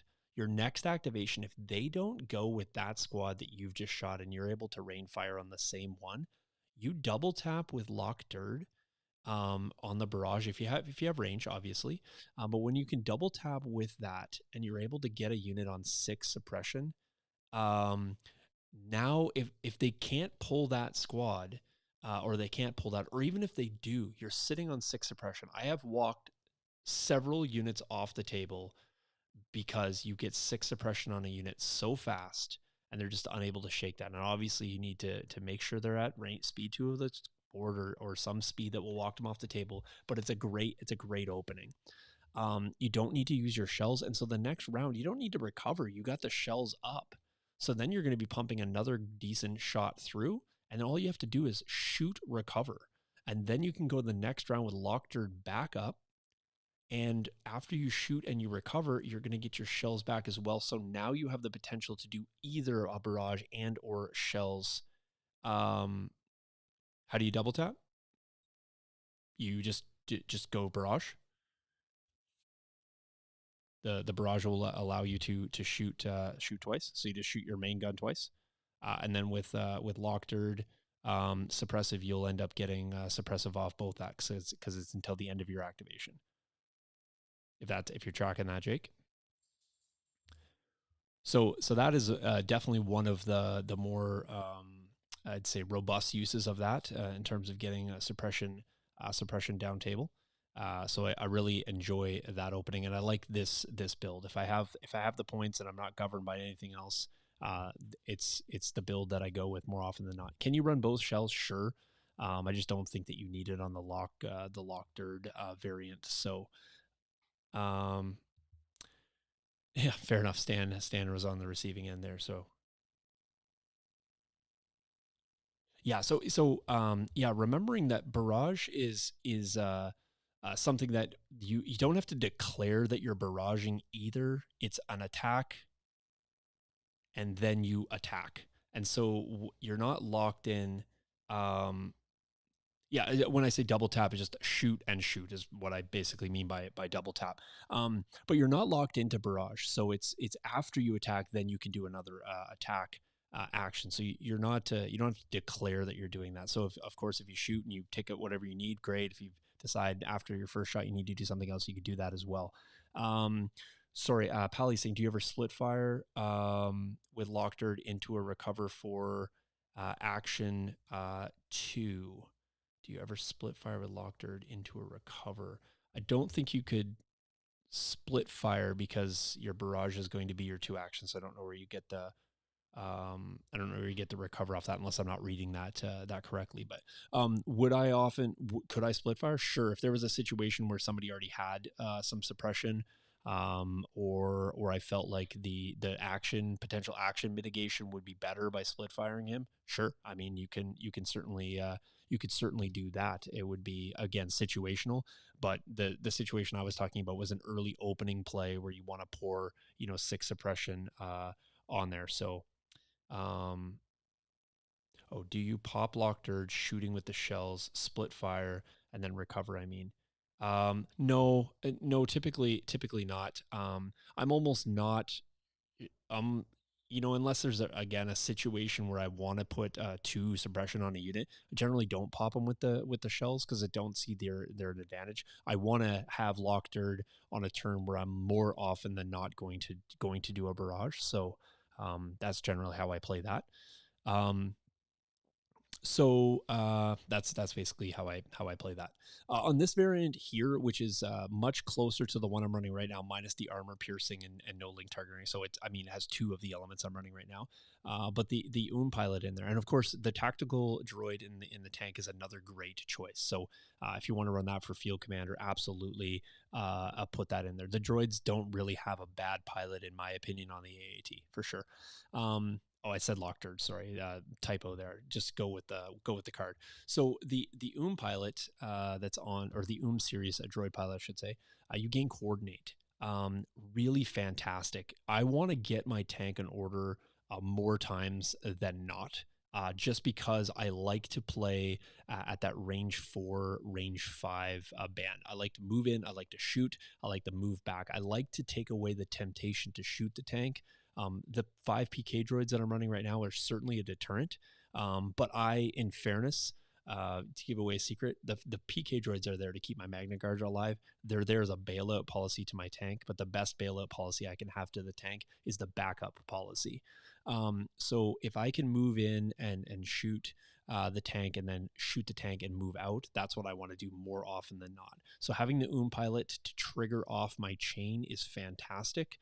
And that way I can use my commander to issue orders to the Magna Guards, or any part of my chain that maybe gets a little bit out of lockstep with everything else. But having that coordinate is fantastic. 7 points for having that extra coordinate trigger is great, especially with Kalani, who has direct. So you just direct on and then run that chain through it. It works really, really nicely. I put the 2 shells here just in case people do want to run a double shell. You can absolutely do this. You play a little bit different in the range bands because you'll notice it's a 2 to 4 and a 2 to 3, and then your native weapon that's on there is going to be that 2 to 4. So if you want to run a dedicated armor killer, you can. I don't think that the tank is best suited for that role. Certainly it is when it has impact 4 and the shells are on there. I just don't think that it wants to exist at that range 3, that 2 to 3 band, because I think fire supports really get into the armor fast. So I think there's a bit more. I mean, early AAT, sure, I think it could have existed there, and I think that lived a bit nicer. But with the prevalence of impact and ion and critical, all of those coupled together, I think the AAT needs to play one range band backed up. Therefore, I'm not running armor piercing shells really that often. If I want to kill armor, I'm generally running Magna because I think they're a better killer of that. They can play at a larger range band. Don't really suffer the same the same sort of concentrated fire because you can spread them out a little bit more, and of course you can heal them back at a different rate than the tank. You can sort of strategically pop up units and then regain cover and do some cohesion shenanigans. So um, yeah, change. He's saying, hear me out. For sure, I will. Change out the AP shells, take the bunker busters, run it up the board with the B1s, pulling troops out of cover for the B1s, abuse the cycle with 2 ordnance, and then cover for your own troops. I mean, it can happen for sure. I mean, the bunker buster is fantastic. That scatter blast is really, really good. Um, but uh, but again, that's going to come down to a preference, which all of these do. I play my tank at an entirely different range band. I just feel that I think if you're at range 1 to 2, there's a heavy potential that you're at weak point rear. If you get a unit with impact that gets into your back end and can hit you, you get a force user, a Vader with a burst of speed that gets into your back and wants to take a swing at you. Vader can wreck a tank. That has happened to me more often than not. When he's able to touch, sometimes you're just forced to kind of move into that center KP. So circumstance would dictate that a force user can get to you. Unless you're doing that late, or you can dictate the terms at which that force user needs to go first, almost inevitably that is a bad play, a bad move, and it's going to result in bad results for you.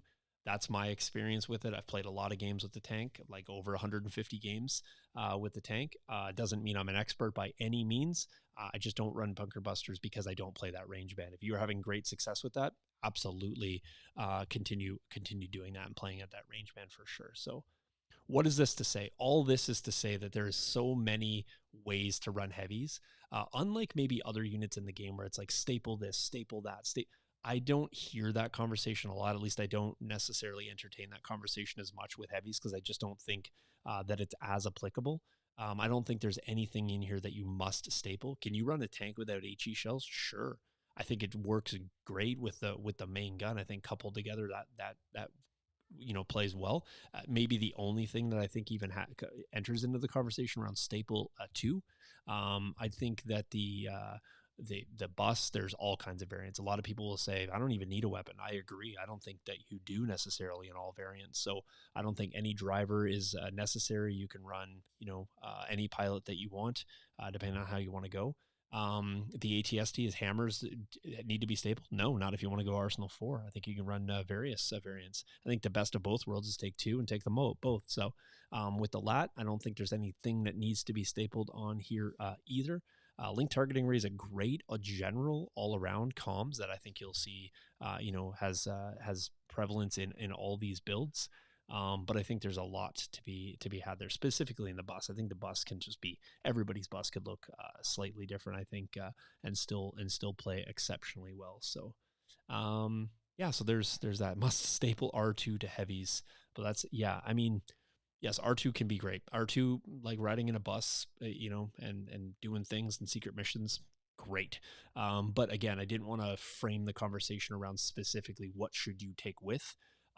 because I think that gets it gets it to be wider and even more diverse. So the wrong answer is not taking heavies. I think you should, and that's again just a joke. Certainly you don't have to play them, but I love heavies for sure. So all the heavies, where do you rate the viability against other heavy choices? Okay. Um, so let me just give a quick overview. I do not think that ATSTs are there to be anti-armor killers, although they may be the best anti-armor in disguise killer, in my personal opinion. I don't think buses are there to tackle armor at all. So I don't think they stack well against it. I think armor wants to pick on them for sure. But honestly, you can do a lot of things where you can deliver your payload and then feel okay about what your bus does, and specifically if it's just there to heal, hand out aims until it dies. I think that's okay. But definitely doesn't stack up well against armor. AATs, again, I don't think fall into the anti-armor role. That's my personal opinion around them and personally how I run them.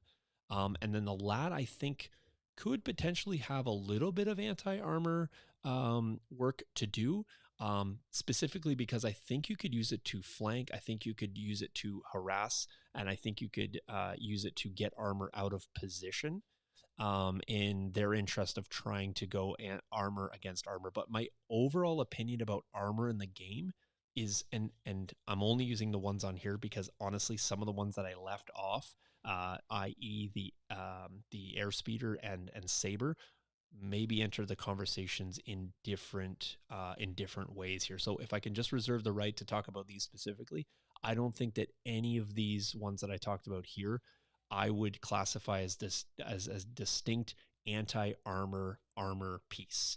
And I think one of the reasons why I highlighted these four first is because I think a lot of these fall into my personal style, that I think they do a lot of work on the table in a lot of ways, and I think they're very versatile. If you think that armor is one dimensional on the table, I don't think that you're fully utilizing it to its potential. I think that you need to look at the mobility of armor as being one of the key factors of it. I think a lot of people want to use armor as a pillbox, and feel like very comfortable doing so. I think that works in some missions, but I think that you'll be found wanting, and I think that you're not going to exercise your potential offensive output as well if you're not moving it.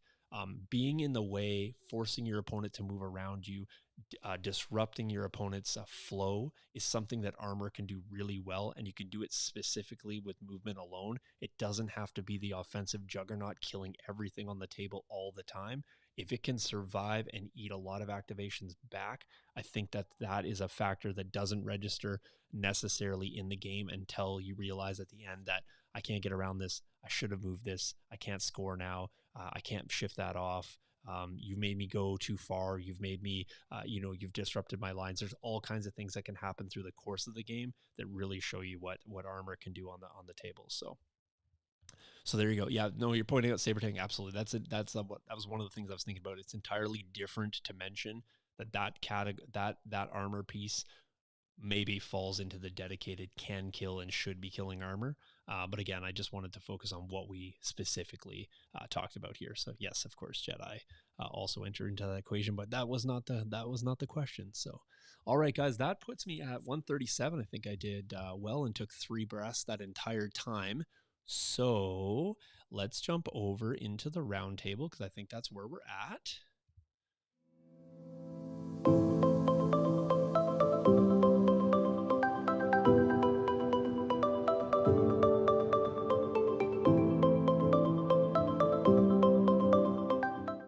Hey, it's me again.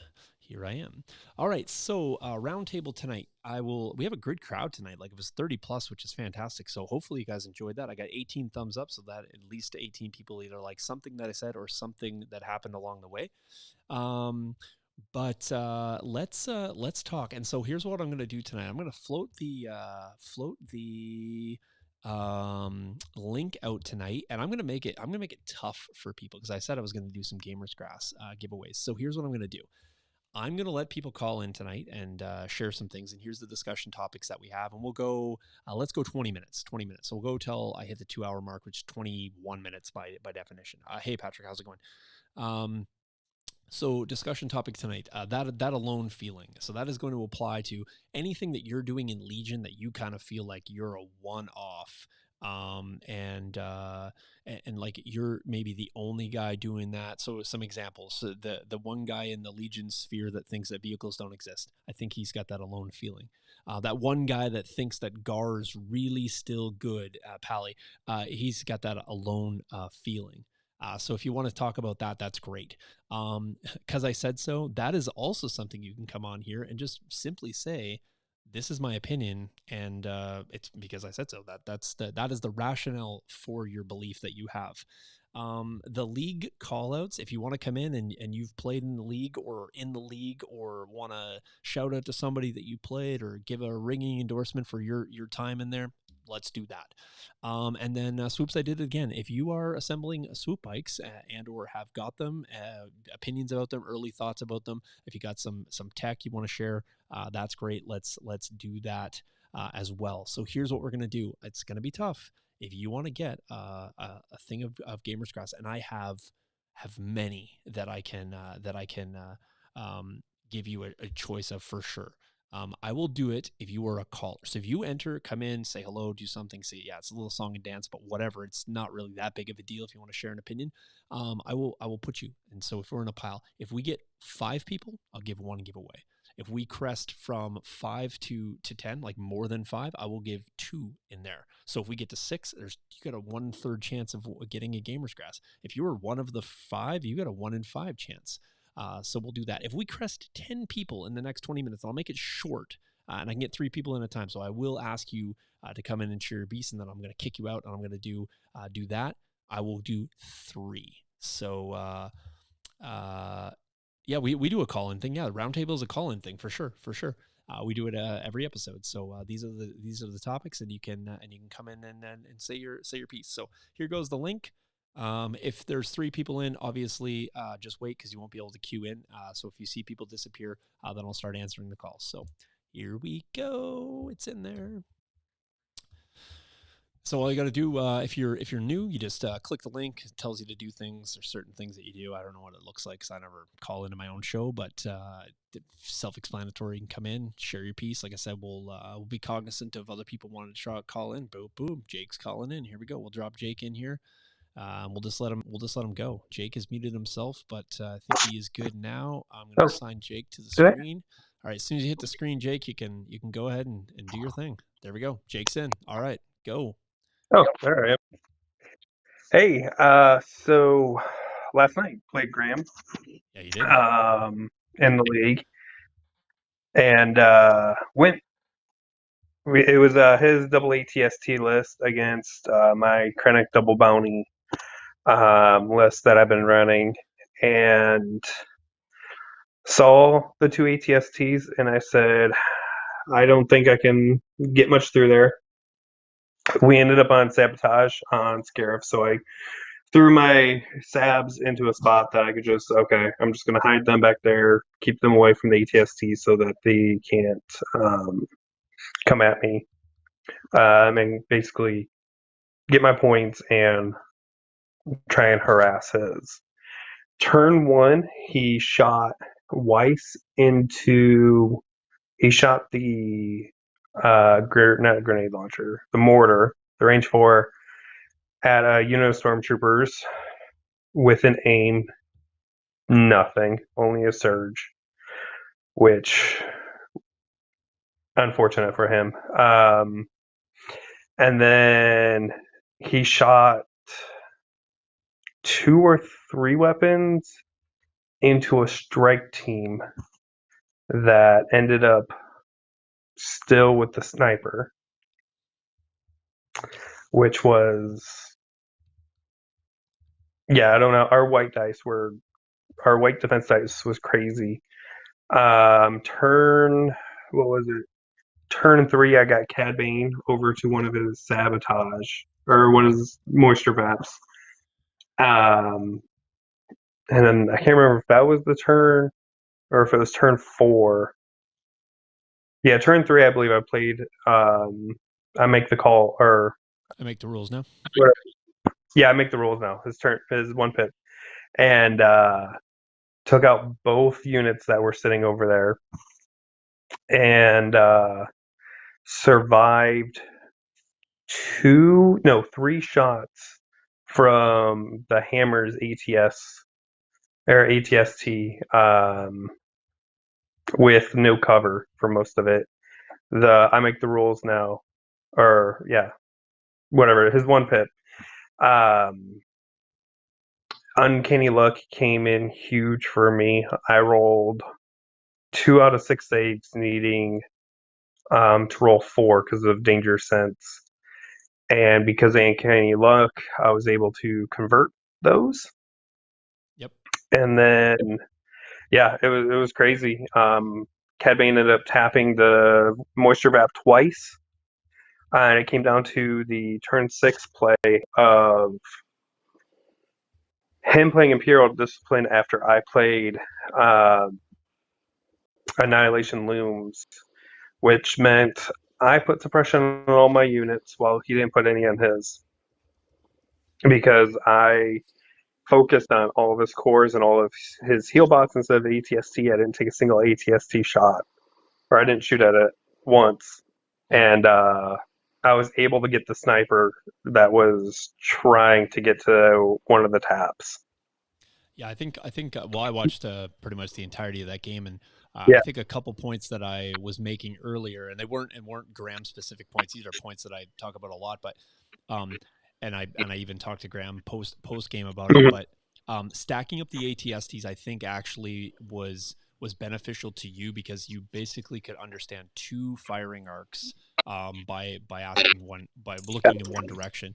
Another thing too is, and you'll be able to verify, but late game, he ended up spending ended up spending like 3 to 4 actions repositioning, turning, and moving his ATSTs when you were really still clearly at range 2 of his ATSTs. But given the firing arcs, he was having to reposition, back up, try to find angles into CAD, and really you want to have them forward pointing the guns, and really get into a position. And I think he could have established a little bit of a different deployment. Now, I granted there's all kinds of factors that go into that, so it's easy for me to look at the 30,000 Oh foot yeah. view. But I think that one of the things that I think if he could do it all differently, I don't think he would have lined them up front to back, because what I was pointing out was that when you put one ATST in front of the other, you almost inevitably cut off one full range band of the Mhm. rear unit. And that's something that you don't really want to do if, in fact, they have different weapon loadouts, I should say. And if you have to move one Yeah. and then move the other up behind it, it's really hard to split them off when they are aligned. If you want to run them offset and tandem that way, that's probably even a better route than running them one in front of the other. But sometimes terrain tells you that you have to do that as well. So for sure. Yeah, it was a little mix between the train and then him trying to keep Veers kind of in the middle of the two, Yep. because Veers had 2 bounty tokens on him because I had Yes. Boba trying to come through, which he died to the ATST in basically 2 shots while Cad Bane did his own thing. Yep. No, for sure. But yeah, and then real quick, swoop bikes. Okay. 3 swoop bikes in the double bus Yeah, it's gonna be is good. a lot of fun. Um, I need to figure out how to play the swoop bikes exactly, Yep. Yep.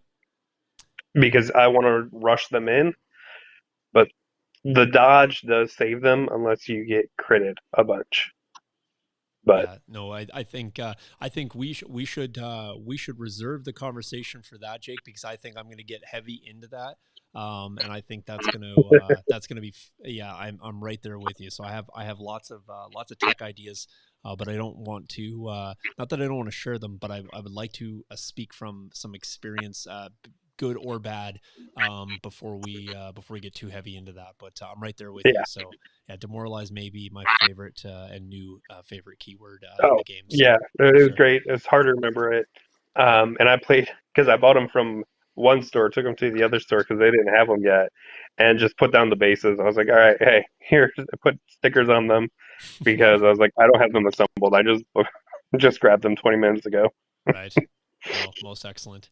All right, Jake, I appreciate that. Appreciate that call. I got you in for the Gamers Grass here. So if it's only you, Yeah, Frank, and Pally, you got real good odds. So we'll see if we get any more yeah. callers in here. All right, cheers. All right. All right, Pally, you're up. Oh, we can't hear you, Pally.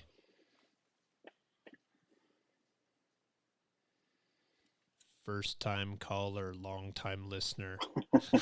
Pal, you suck. There we go. Okay, we got you now. All right. Howdy Go ahead. doodles. Good. Two things here. One, league callouts. Yep. Calling out literally everybody in the league. Y'all are fantastic people. Keep at it. I'm sorry I can't be around to watch more of the games, but keep going. You guys are great. I love listening to the stories and everything. I'm glad I got lumped into the awesome group. I wasn't even an exception, so that's good. I mean, yeah, it's like token, except it's okay. But really, it's all of you guys out there that have been in the league for this long are fantastic, and like I said, I love listening to the stories coming out of all your games. Go out, tell your friends, get your friends in here. The more people there are, the better it can get. And then Anakin Lat is a thing. I said it. It is. Deal with it. Okay. Like, All right. We got it. I appreciate Pally to the point, and Mike drops, and then Mike broke, and then Mike dropped, and then he said no. So, all right, Pally, thanks for coming in. Appreciate that. Oh yeah. All right, Pally's out. Peace. All right, Frank, you're up. Hey, can you hear me? We got you. All right, cool. Yeah, I mean, I've been a big fan of seeing other people play vehicles, but I feel alone in the fact that I hate Right, playing nice. vehicles. Yeah, no, fair. I am like an infantry person through and through. So no matter what wargaming I play, it's like, how can I get the least amount of vehicles on the table as possible, and about how can I get as most models or miniatures on the table as possible. So I feel a little bit alone with that, especially with all the swoop bike talk and then the talk today. But yeah, and just want to say hi to everybody. Okay, well, That's about all I have to say. appreciate that. Well, thank you, sir. Thanks for calling in. All right, Andrew, you're up, clearing the deck here. All right, go ahead. Hey, how's it going? Hey, Can you hear me okay? We got you. I got you. Well, hey, real quick, just love the show. I have been sick with the coronavirus, so it's been nice to tune in on Friday night fights and listen to you guys, and it's just been great. I will say, just real quick opinion. If you thought painting the pike soldiers was just a real pain, it's a bigger headache when you're doing it with a COVID migraine. So I don't recommend that. So skip that if you've got the migraine. But the one thing this is a weird thing that I feel like I do different, and maybe not for you because I feel like you do this. But in my area, I mean, I see most tables, people bring their terrain pieces, they'll throw those all out. Whereas I want to just have a whole table, like a more professional table, and more like a way to set up to do modular tables where I can just bring the whole table down. And I can show you just real quick my example here is I'm working on this Tatooine modular table. Okay, nice. And so the whole thing just rotates, and I can get 3 different builds out of it. But I don't feel like I run across people that make a full table like that, where it's just usually just some pieces. And maybe is it just because you can't get as many setups out of a set table like that? I think there's I think there's 2 schools on that, and I don't think that you'll necessarily ever get the 2 extremes to agree that there is one ideal build. Some like to move it every single time because they feel that there's going to be some sort of stagnation in the game, and you might play the same game over and over. I think that Legion is too diverse to possibly have that occur. I think you'll get the other folks that there's that ease of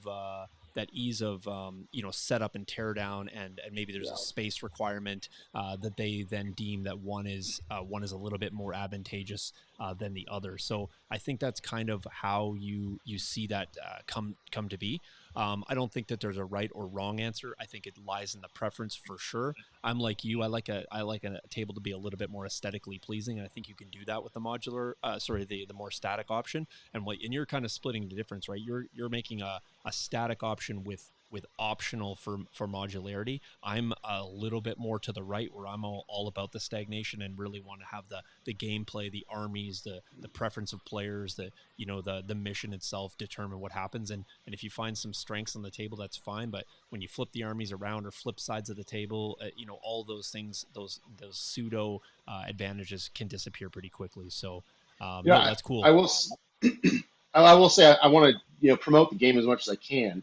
So I don't have this table fully done, but since it's modular, I was able to take 2/3 of it to the local gaming store and just run a game to teach the people. I had tons of people that came up and said, "Well, what is this game? I want to get into this," because you have something that's set there that it has that aesthetics to it. So so hopefully it is maybe more work to build something like that. Yep. But man, I just want to run this thing around wherever I can take it and just promote the game, just promote.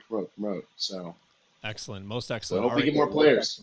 All right, Andrew, Anyway, thank you so much. Yeah, before I let you have a go, good one question though. Yeah. That screen in the background, I'm hoping at some Oh. time that there's some Friday night fights projected on that, because that would be super cool. Yeah, If that's there the is, way to do it. send us some snaps and put it in the Discord. That'd be wicked. I will. Okay. Yeah, cheers. I'll do it. All right. Yep. Have a great night. Yep. Bye. Thank you. You too. All right, Rex, you're up. How you going? Can you hear me? Yes, I mean you're up. I meant you're physically awake now, so that's good. That's good. I like it. So No, I'm still in bed, mate. okay, Roger that. Okay. It's only it's 1 p.m. here, and I still haven't found my way out yet. But yeah, no worries. yeah, nice to talk to you. First time Bryant actually recommended me to you guys. Okay, so excellent. I started stalking your streams and stuff like that, and having a look around. So sure. Yeah. So my question is this, and might be a bit controversial, but I might be alone here. Do you think the kill pressure in the dice pools, especially with Shadow Collective and say Black Sun, are starting to get to the point where you can just remove an entire activation without doing much? Back, say, 6-7 months ago, you would have to, put 2 or 3 activations. If did have to roll still pretty well to remove an activation off your opponent, but now it seems like you can get an easy, say, 10 to 11 dice pool to try and annihilate an activation straight off the bat. No, that's my question. No, absolutely. I think I was speaking to Brian last night. Jumped into a Discord, and while not from a single activation, he was highlighting that the 4 Mandalorian list is going to put, like, I don't know, something like 19 or 22 red dice off the hop, basically in the opening turn. With extreme efficiency.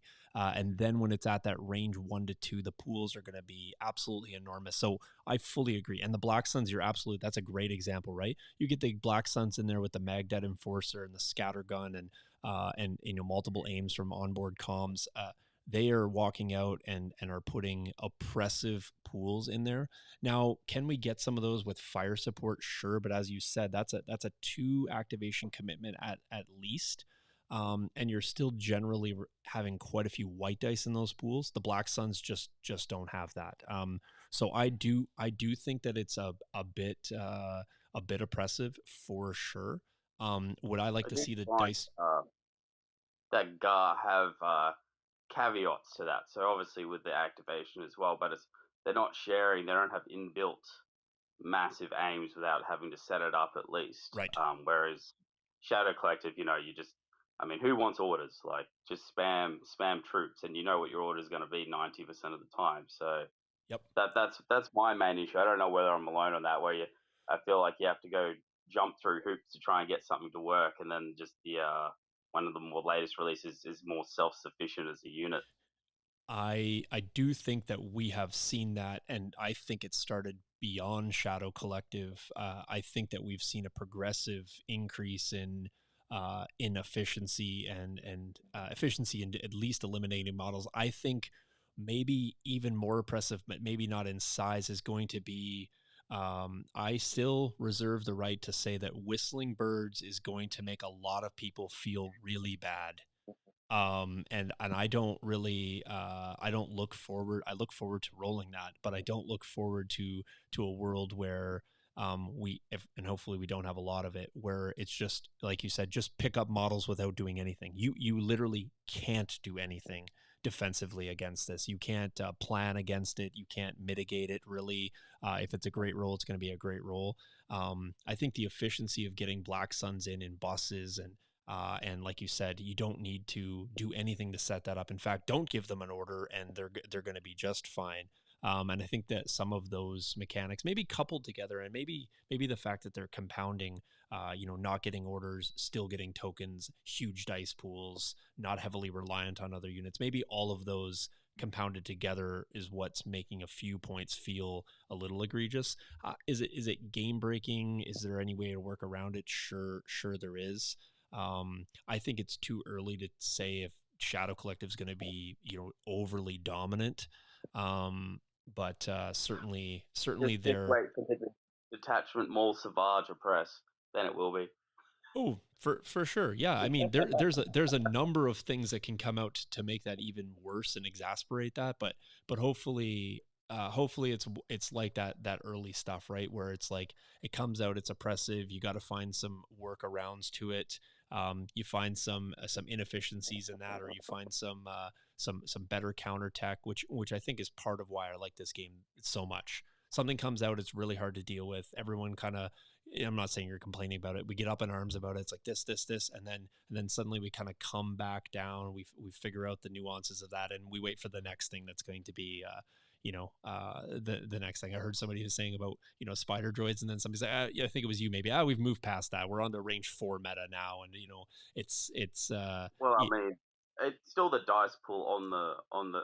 It's more just a continual thing I've noticed. I noticed it with the spiders because I'm a separatist player myself. I do play all factions, but mainly separatists. But with the precise being built in, and then trying to guarantee, I think was it 6 dice, so you automatically at range 4 hitting with 6 dice fairly reliably, even though there are whites in there, just with the amount of aims you can stack on. Yep. And then you see it with the Shadow Collective now, where you're seeing more and more inbuilt up to from 6 dice pools to 10 dice pools, which you can get more and more reliably, and it just seems to be the trend of getting more dice now. Whereas you back in the day it was just like you need your heavy, and you're like, oh yeah, get 3 extra dice. That's what we'll do. But it's just interesting to see what the trajectory and what the pattern is going forward there. But anyway, that's my 2 cents. I didn't know whether I was alone with that. No, I imagine that you're probably, and I would say that you aren't. You aren't. I think that, but I would say that I'm not sure when you came into the game, but I feel like we saw this when we skipped beyond and we started adding in like, the beyond the first heavies, like we're on, like I'm just gonna add 2 dice and 3 dice. Now it's like, oh, well, now the RST 97 is gonna add 97C is gonna add 4 dice in there. Whoa, 4 dice. And then it was like, now the Mandalorians come in, or we're gonna have the fire support. When that first came in, it was like, oh, pools of 10 and 12 dice, and a 19 dice saber attack. Like the 19 dice saber fire support attack existed when the first Worlds was going to be. I know because I was running double sabers and I was just going to do 19 dice attacks all day long. And that was back in like whatever year that was, pre-COVID, right? So that has existed, and I think there's just going to be this ebb and flow and evolution of what is the most oppressive, and then ways to get around it. So I don't disagree that we are in a world where the dice pools do feel pretty egregious at times. I ate a bunch of fire support dice pools in my last game, but there is ways to work around it. I think, CIS great at just bringing things back. Zombie Magnas are maybe just as oppressive as getting blasted with huge dice pools, right? It's like, great, you shot the Magnus that you could see, and they're dead now, but oh wait, they're not, and then I just bring them back and do things. So I think there's big dice pools. There's ways to get around it. There's proliferation of dodges. Like, there's this huge dice pool, and it's like, yeah, but I have 3 dodges and I have access to 3 more. So I'm just going to, my heavy cover, and I'm just going to make your 7 dice pool. I'm going to roll 1 save now. So I think there is ways where there's mitigation too. So, but that time that you pull out and you hit with every dice and you got no cover and your unit just gets eviscerated, that's the time that you just feel that it's too oppressive for sure. So. Yep. 100% complaining, so it's all good. All good. All right, man. Well, All right. thanks for I'll calling let in. you go. Thanks Tell Bryant hello if you see him, and appreciate the recommendation from him, of course. So, I'll rub his head for good luck for oh, you. absolutely do that. Yeah, for sure. Yeah, real hard. So we don't appreciate that. Thank you. All right, No cheers. worries. Ciao. All right, and I stand alone. So, all right, I think I have. Let me see here. If I got no calls, I'm gonna put that one in last time because I mean, at least it. I think that we have Andrew called in, Pally called in, Frank called in, Jake called in, and Rex called in. So that's 6. So if you guys want me to give away 2 sets of Gamers Grass, I will. We just got to cross that threshold. I did say if we go 5 plus, so I will live up to that. And then I'm just going to random number generator on my phone here, one through 6. So if we get there, that's fine. If we don't, that's fine. I'll also do random number generator for 1 to 5 and just give away one. That's fine. It's all good. Let me know what you think about it in chat, even if you're not going to call in. If you have any thoughts on any of those things. So range 4 fire supports will come back. Yep, no, for sure. Yeah, Cody. Yeah, that's right. I didn't even think about Cody initially there, but yeah, he could come back in and do things. And yeah, I think range 2 is just a murder range band anyway. Like, I think if you're going to exist at range 2 of even multiple units or even a unit, you should be eating big dice pools. That feels like a pretty close combat area where for the record, community could close on. Well, that's fair. I mean, I appreciate that, and I think probably everyone else here as well too. So especially our rating for making things kid friendly, we want to keep that in there. I mean, although we do let Ryan in on occasion. So Ryan's not here. I mean, I figured he'd have an opinion. He's definitely feeling. He definitely has that alone feeling. He definitely also says, because I said so a lot. He's not in the league, but I'll call him out for not being in the league. So there's that. So I appreciate that, Stan. Thank you very much, Stan. Always a loyal fan hanging out with us. We appreciate that. All right, there's the last call. Otherwise, I'm going to hit. Did I share thoughts on double bus for Rebels? Yeah, I got there, Andrew. I shared some thoughts on double bus. I think double bus in Shadow Collective can also be a thing. In fairness, I didn't even get into that, but there's more heavy conversation to be had. So we can certainly get into to all that heavy business later on. So, all right, folks, I'm going to hit the random number generator since I don't have any more people taking the bait here. But here we go. I think the order was Jake came in first, Pally second. Frank third, Andrew fourth, and Rex 5. So here we go. I got the generator on my phone right here, 1 through 5. I'll hit the number. I don't need to voice memo that. Holy goodness. Just wanted to write like 100 things on here. Select all, get rid of 5. All right, here we go. And generating now. It is 2. Pally is a lucky guy tonight. So Pally, you are going to be the recipient of Gamers Grass Tough of your choice, a package, I should say, not one single Gamers Grass Tough will be sent to your way, Pally. I will actually just lick it and stick it onto the stamp. It'll be good. Oh, Pally says roll again. All right. I mean, would you confirm, Pally, that I'll roll again, because I do not mind doing that. So, Jake would also like you to roll again based on that. So Ronan is congratulating you, even though earlier he, I think, insulted you, which is fine. So I'm going to confirm if Pally wants me to roll again. I will roll again. It does not matter. Bernard says congrats as well. So Pally, I'm an unpainted. I'll roll it again. All right, I'm rolling again. It's fine. All right. Who was third? So Jake first. Frank was third. It's 3. Boom, boom, boom. All right. So that means that Frank will have himself a set of Gamers Grass Toughs coming his way. So Jake is needing some Toughs. Jake, you gotta keep listening, dude. I'll do some more giveaways for sure. I know you will. But we can definitely get some future giveaways for sure. So, all right, folks, I've reached that 2 hour and 7 mark. 23 viewers, 23 thumbs up. I do appreciate that. So if you haven't slammed the thumbs up and you did appreciate the podcast tonight, because I mean, thumbs up are free. Hit that thumbs up on your way out. We'll catch you guys on Friday. Jason will be back. I don't know who's playing. I don't know if Anthony's in or me or who's going, but we'll do. We'll do a game Friday, and it'll be super fun. So, okay, fair enough. Jake, you are the winner tonight because Ronan is giving you his. So I'm just going to straight up do that as it's seemingly.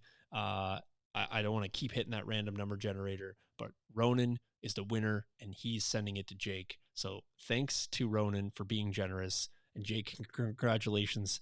You're the winner and as a recipient of the Gamers Grass Tufts. So, hey, Travis, just coming in. Travis, we're just about ready to sign off here. So,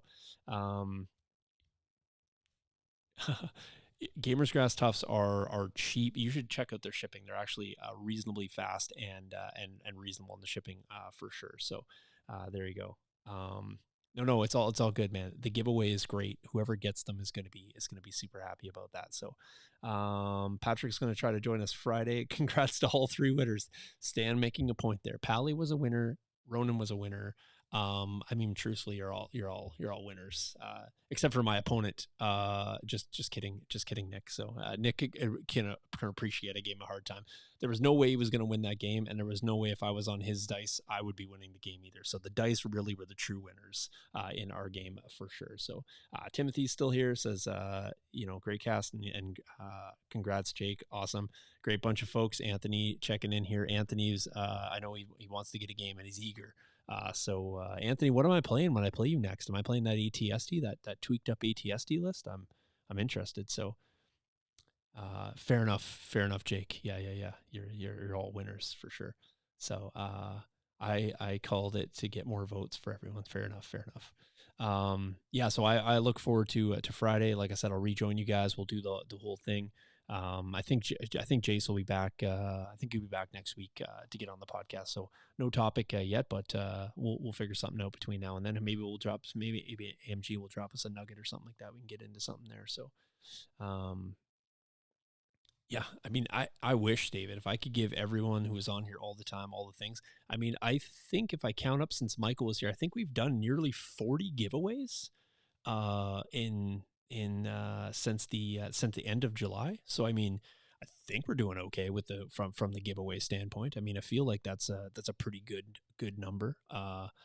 Tonight was the biggest hoop you've ever had to jump through to get a prize, I think. So yeah. Oh, okay. Anthony says yes. I'm facing that ATSD, the tweaked up one. So okay, awesome. Well, thank you, Andrew. I appreciate that. I will enjoy the school year. That's getting rocking here very very soon. So I do have to do some schoolwork. I got to send some emails tonight, and then I got to be busy typing away tomorrow. But I'll see you guys on Friday. I'll need a little break. I got 2 days of school, and then I head into a 3-day weekend, so I might need that rest already. So, all right, Frank's hitting the gym. I'm gonna not hit the gym. I'm gonna go up and eat supper. It's like 9:30, so I should probably get that in and yeah, do all the things. So don't forget, if you guys want to help us out, go check it out. Go check out the Patreon. That's a place to support. If you support there, you get something in return. You can always help us out with any of the drives that we have going on. Stay tuned. We do giveaways. You don't have to do anything to be entered into giveaways. Usually hit thumbs up and all that good stuff is fun. And we will hopefully see you guys all on Friday. Make sure you share it around. I really appreciate that Brian was sharing it out, and we got some new listeners in, so that is super cool. So make sure you guys, if you got any Legion folks in your area, even if they just want to come on and listen to other people talk about Legion, but maybe get a chance to win some cards or promos or something, we'll try to spread that around, and the more people we have, the better chances we got of getting somebody new. So not that I don't want Todd to win again, but you know what I'm saying here. So all right, guys, have a great night, and I'll catch you in the next one. Cheers.